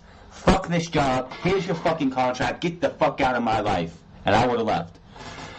I don't think, for the most part, superstars should not just quit on WWE or anywhere just because they feel like it. But the way the Revival has been treated over the last 2 years, I would quit right now. You don't want to give me my release? Then fine, I quit. Walk out and let your contract run out. They did it with Neville, and they did it with CM Punk. Just do it. Neville should have walked out when he did. On Austin Aries actually asked for his release and got it, which was surprising. But I would just be like, listen, we went out. We went out now, or we're quitting. It doesn't matter. But these guys should be able to just leave and go where they want. Give them a 6-month no-compete clause where we don't see them for the next 6 months. They can retrain themselves. They can get everything mined. They can get an idea of what they want to call themselves. But they're gonna be gone hopefully soon. Because it would not surprise me if we get the Bobby Roode and Chad Gable versus the Revival 3 on the Royal Rumble pre-show, and the Revival win the tag team titles. And then I would do exactly what Chris Benoit did the same time that when he won the World Heavyweight Championship from WCW. He won the world title and quit on the next day. I would do the same thing. I would win the tag team titles, go to Monday Night Raw, hand the titles to Vince and flip them, walk away and we're gone. Flick off and just get out of here. But yes, they will be going to AEW. If they are able to get out of WWE, it might take a while, but we would definitely see them in AEW. And matches against the Young Bucks are going to be legendary. The Revival, or whatever they're going to call themselves, because they're not going to be Scott Dawson and Dash Wilder. That's not their real names. They will definitely be... They will be a game changer for sure. They will be a game changer. AEW gets them. And I would not wait to see the Young Bucks versus them. Maybe they get Phoenix and Pentagon, because Phoenix and Pentagon should stay away from WWE. Maybe they get Phoenix and Pentagon come in and face the Revival. Those matches will be legendary. Especially when you have those dastardly heel Revival, the way the Revival should be. No flips, just kick. No flips, just fist. It'll be great. But the Revival need to be out of WWE in no time. And it's going to happen. Vince McMahon, and it's just, like I said, when Chris Benoit won the championship in, I think it was 1999, and he quit the next day, it was early 2000. He quit the next day for the simple fact is they gave him the championship to try and keep him around, and he wasn't having it. He won the title, gave it back, and then quit the next day. Go to the Royal Rumble, Dawson, win the tag team titles if that's what they do with you, and then quit the next day. I would quit. I would take the titles to Raw, drop them to Vince McMahon in front of him, and then quit. That's what I would do. But WWE fearful about the Revival leaving? You bet your ass they should be, because the Revival, if I was them, I'd be leaving tomorrow. Then Cody, continuing on the AEW roll, Cody says AEW won't be hiring writers anytime soon. Good. Over the last week, we've heard many names that will comprise All Elite Wrestling active roster, from Cody, the Young Bucks, Hangman Page, Chris Jericho. The roster is taking shape, and fans can expect a solid product in the ring. But there hasn't been much discussion about the behind-the-scenes personnel involving the AEW outside of Billy Gunn being a producer. We haven't heard... Oh yeah, speaking of things, I've heard somewhere that Goldust is hoping to be out of his WWE contract so he can join his brother in AEW. If that happens for Goldust, I don't see him being an in-ring performer. I can see him being a backstage producer. And I think that would be a great get for AEW, for somebody like Goldust, who at one time did produce wrestling in WWE. He was a backstage producer a couple years ago. Messed up, a match that he produced got messed up at the end, and that ended up costing him his job. But I could see him becoming a producer with Billy Gunn. There's a good reason for that, as we haven't heard much else about agents, producers, staff, or writers. For that, Cody Rhodes said that promotion isn't going to hire writers anytime soon. Cody had an interview with SE Scoops where he said that wrestlers are the writers. Gee, that's the way WWE used to run. Wrestlers are the writers. They don't anymore. And talent doesn't need to be micromanaged. Hey, Vince, you should read this one too, because wrestlers don't need to be micromanaged. We're taking bullet points, we're talking an overall knowledge of the business, and hey, let them go out there and play, said Cody. Take a look back at the wrestling you and I love. For the most part, they were all grown men and women doing what they hired to do. They cut their teeth, they paid their dues, and now they're going to go out there and play their music. I would very much like a presentation that mirrors that. We don't need to micromanage, and we certainly don't need to script a great deal of the product we're planning. You really don't need to script anything in wrestling at all. There's a good reason for that. Oh, yeah. For some reason, everything's doubled on here for some reason. Okay, let me see here, yeah. Cody said he has a good relationship and lots of available writers, producers out there, including Eric Bischoff, Bruce Pritchard, and Jim Cornette. But for now, he plans on keeping things in-house and let the talent be the driving forces behind AEW Creative. I if I was Cody, I would keep Jim Cornette on speed dial for creative purposes. I would also say, I wouldn't say Bruce Pritchard or Eric Bischoff, but maybe Jim Cornette every once in a while, text message or something, say, hey, Corny, like, hey, I was thinking of this idea. What do you think of this? Would this work for this show? And if he gives him an answer, he gives him an answer. I could see that happening. Pritchard and Eric Bischoff, but I would see Jim Cornette. I would not mind seeing Jim Cornette as the authority figure to AEW, the guy who runs the show on TV. He seems like somebody who... I always loved Jim Cornette when he was in TNA as the authority figure. He always had that voice to say, hey, we're doing things this way, and that's how we're doing it. I don't give a shit if you like me or you hate me. We're doing it this way. I don't think Jim Cornette wants to do that anymore, but you know what I mean. This is probably going to be an unpopular thing to say, but I will say it. There won't be a writer hired for All Elite Wrestling anytime soon, admitted Cody, because wrestlers are the writers. We're writers. Like I said, with guys going out there and playing their own music, believe me, the day comes that I see this as something writers in the WWE, and about 4 of them actually did anything. The reason I remember them and value them, they helped produce pre-tapes. They were team players, so right now that's one thing we've gotten a lot of questions about. We're keeping it very in-house for now. Some of this could be due to budget concerns, or it could be, as Cody said, many writers don't actually do much to impact the product. Many writers don't do much to impact the product. So can somebody fucking tell me why Vince McMahon has hired like 90 fucking writers for Raw and SmackDown? Go look at NXT. 2 people write that show. Triple H and his right-hand man. That is it. He has other people help him, like, bounce ideas off of, but Triple H and one other fucking guy.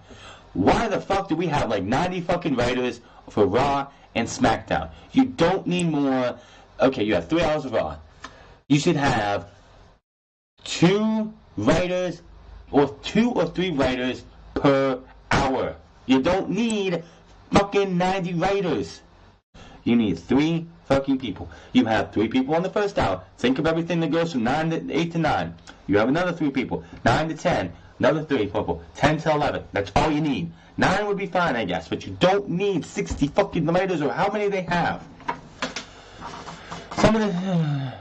As of now, All Elite Wrestling has just one event in its schedule with Double or Nothing in May, so there's also not likely a need for a writing team at this time. And I believe we have one more here. Yep, Jericho on his AEW role, as we are going to get out of here. But before we say that, I'm just going to say this. Writers aren't needed. Bullet points are all you ever need. If you're an aspiring wrestling, like somebody who wants to open their own wrestling promotion, all you need is bullet points. You have events. You have who you, it's like, okay, bullet point 1. Wrestler A. Bullet point 2, Wrestler B. Bullet point, I'm just making so I don't know how bullet points actually work, but this is what I'm thinking of it. A and B. Bullet point 3, match. Bullet point C, where they're at. Bullet point D, how to get there. Pretty much, I'm Wrestler 1, you're Wrestler 2, how we are you, why we hate each other, and why we're going for this championship. Or, why me and you respect each other, and what are we going to do to get to this match? How are we going to go out there and do this match? They don't, in WWE, and on the main roster, they don't let the talent think. You go out there, you read a script, and that's that. But Chris Jericho opened up on his Talk is Jericho podcast, discussing him signing with All Elite Wrestling. We reported earlier that what led to Jericho joining AEW and clarifying his status with WWE. He goes further into detail with his relationship with his former company and now how he plans to help make AEW an alternative, not competition. Which 110%.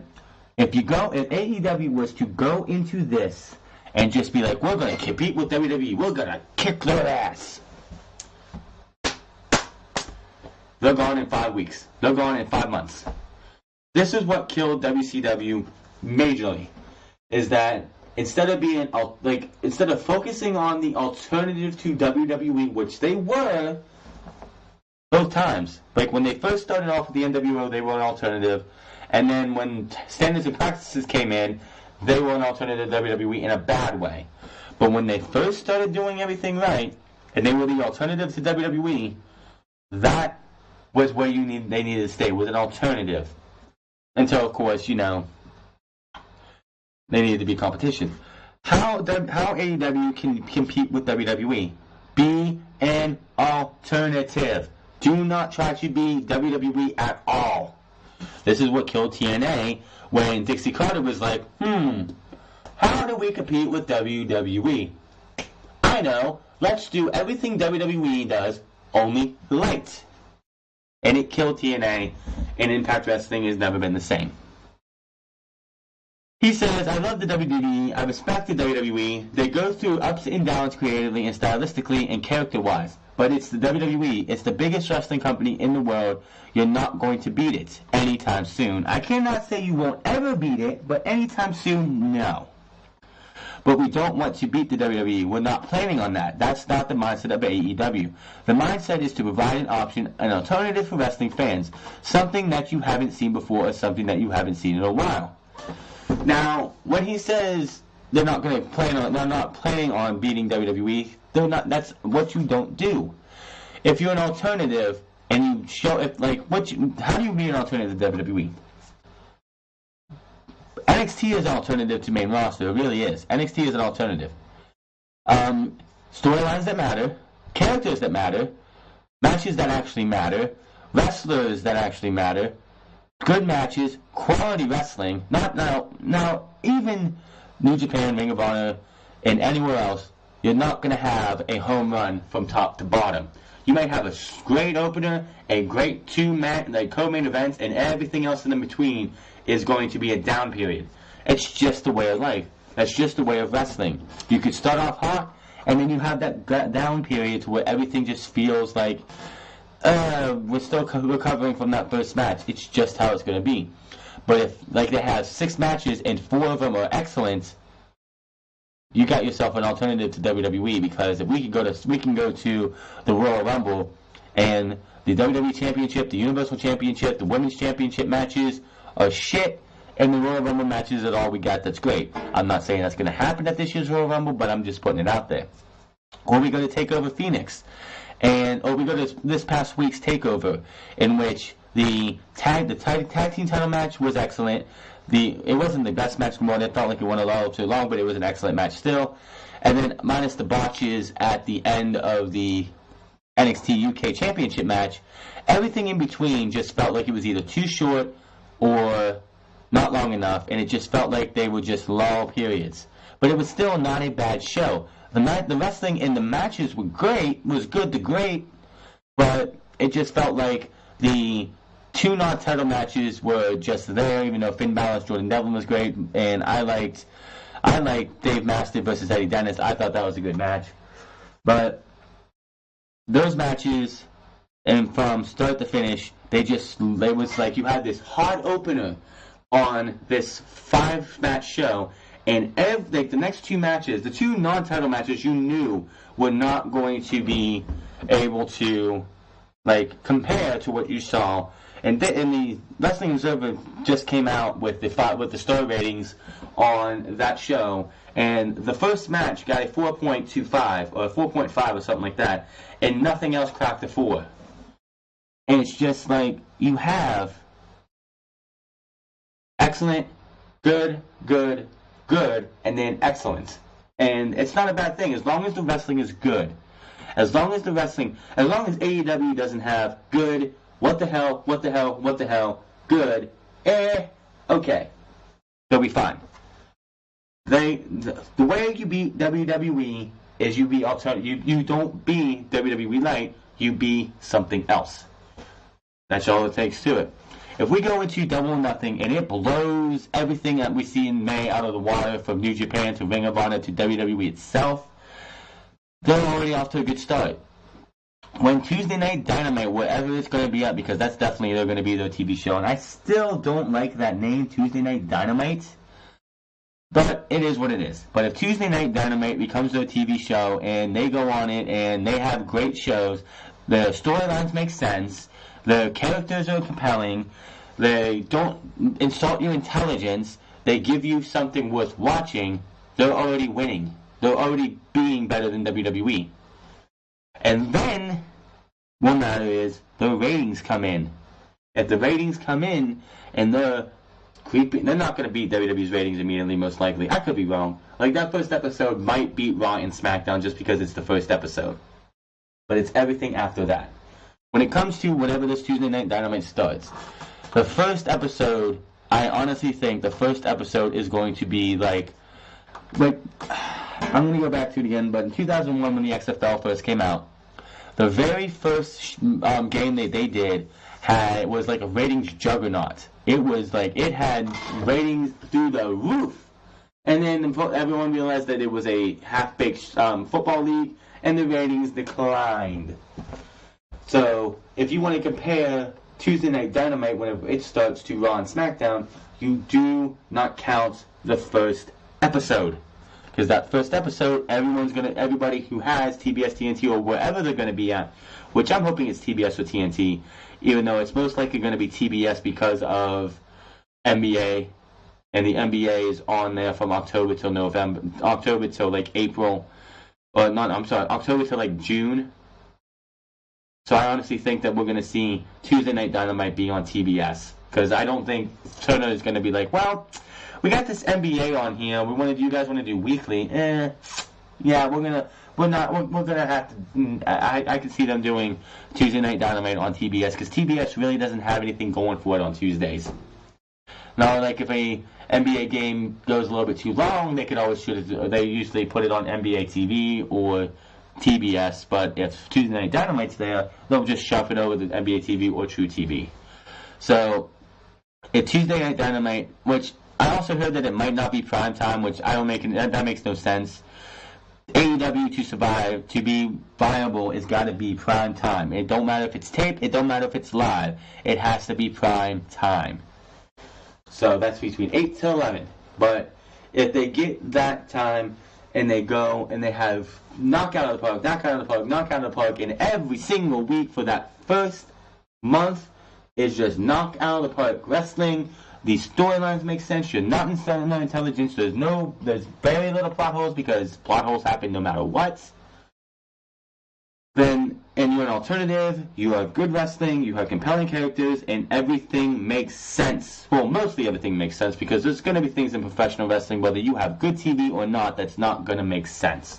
But quite honestly, if they take a little bit of what NXT does, I'm just going to say this right now, if they do anything like what NXT does when it comes to the on-TV product, where you have good wrestling, great characters, and everything makes sense, and you follow through on every single storyline that you do, even if if an injury angle happens in September, and then we get to January, and that person who got injured is coming back, and it's like, oh, they were injured, but the person who they attacked, they're tagging with. What the hell?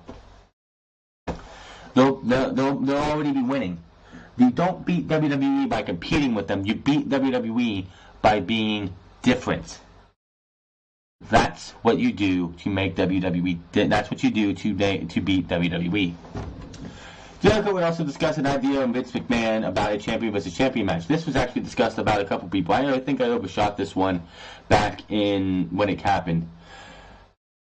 When Jericho was IWGP Intercontinental Champion and Rollins was Intercontinental Champion of WWE. Jericho proposed for a match to happen at SummerSlam, in which he claimed he didn't get a response back from McMahon. I'm not surprised. I pitched the idea to Vince, who called him. I would love to do an Intercontinental Champion versus Intercontinental Champion match at SummerSlam. Jericho versus Seth Rollins. And Vince was like, I don't know how that would work, and can we do it? And I was like, Harold Meyer is the president of New Japan. He wants to expand, and I bet you we can figure out something else. This was something that happened all the time in the 80s, the 70s, and the 80s, with Bruno Sammartino was always going to New Japan via WWE, then WWF, and Andre the Giant and Stan Hansen when they were having talent trades with Dynamite Kid and Tiger Mask. There's no such thing as just WWE, just New Japan. Why couldn't we give the fans a dream match, a double main event of Rollins versus Jericho, title versus title, and you don't even have to have a winner. Never heard back, made the call, pitched the idea, and never heard back. Are you surprised? This isn't the 70s or the 80s where Vincent J. McMahon, who actually would have did this. This is Vincent K. McMahon, who lives in his own little bubble. He lives in his own little bubble, and nothing else happens.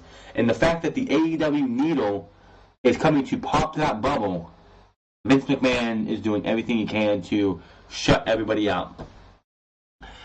And you really think Vince McMahon, even though you have Corey Graves and Tom Phillips, Michael Cole, and others reference New Japan, like Japan, for a certain club, for AJ Styles, the Good Brothers, and Finn Balor, and of course Asuka and Shinsuke Nakamura, you're not going to hear New Japan on WWE. Even though they'll mention the IWGP Heavyweight Championship, the Junior Heavyweight Championship, the fact that when Ricochet comes up, they'll probably mention that he was Best of the Super Juniors winner, or he's a former I think he was an IWGP Junior Heavyweight Champion. I could be wrong on that one. They had Kathy Kelly even on the WWE Now when he was signed, and they were still going by, they were using his real name when he was signed by WWE, and mentioned he was winner of the Best of the Super Juniors, the first Gaijin American to do it since Eddie Guerrero. It's just like, this is Vince McMahon, who doesn't want to acknowledge anybody but himself, and doesn't want his product. Do you really think that Vince McMahon would allow there hasn't been a championship from another company on his TV since ECW's championship? And I'm not talking about WWE ECW. I mean when Taz faced Triple H for the WWF championship on WWF. He faced Triple H, who was the WWF championship, on a SmackDown taping and got buried. But this is Vince McMahon, who doesn't want you pretty much. He's like, it's WWE and that's it. There's nothing else. It's just WWE. Just WWE. Fuck everything else. There's nothing else out there. It's just WWE. With those rose-colored glasses and nothing else. That would have been a hell of a match to see. But then I think we're better off that we didn't get it, because I think Vince McMahon would have had Jericho lose to Seth Rollins. But that's that. That is your Unscripted for the week. Make sure that subscribe button, comment down below, like or dislike this video. Let me know what you think of AEW's and the AEW news, and the fact that Revival and supposedly Maria and Mike Kanellis all want out. And who, out of everybody, do you think is gone from WWE by the end of this year? There is still 11 months that we haven't gone through in this year. Do you think that anybody else is going to be gone from WWE? If I had to pick anybody, Shinsuke Nakamura and Sanity. All three members of Sanity, but not named Nikki Cross, Nikki Cross too, because Killian Dane goes, she's probably going to go too. Because quite honestly, and Andrade Cien Almas or Andrade, those people right there deserve better, and I think it's time for them to find somewhere else. And quite honestly, AEW would probably be better for them.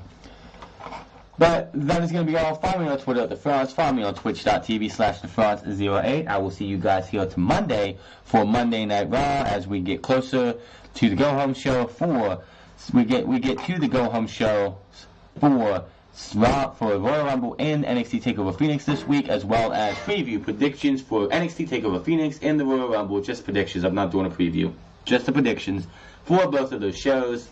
And then, of course, we have Unscripted, Phoenix Review, and Royal Rumble Review all next week. I hope to see you guys there. Thank you all to everybody who gave me probably the best Raw I've seen. The best watched Raw for me since the Tag Champs for Christmas video from 2017. And hope you guys continue to support. Thank you for whoever subbed to me this week. I hope to see that sub button go up. I'd like to get to 150 subs before the Royal Rumble. I know, that'd be nice. I would like to get 150 subs before WrestleMania. That's a nice goal I would like to have. If you're new to the channel, make sure to hit that sub button again. I will see you guys on Monday. Until then, you guys have a good one.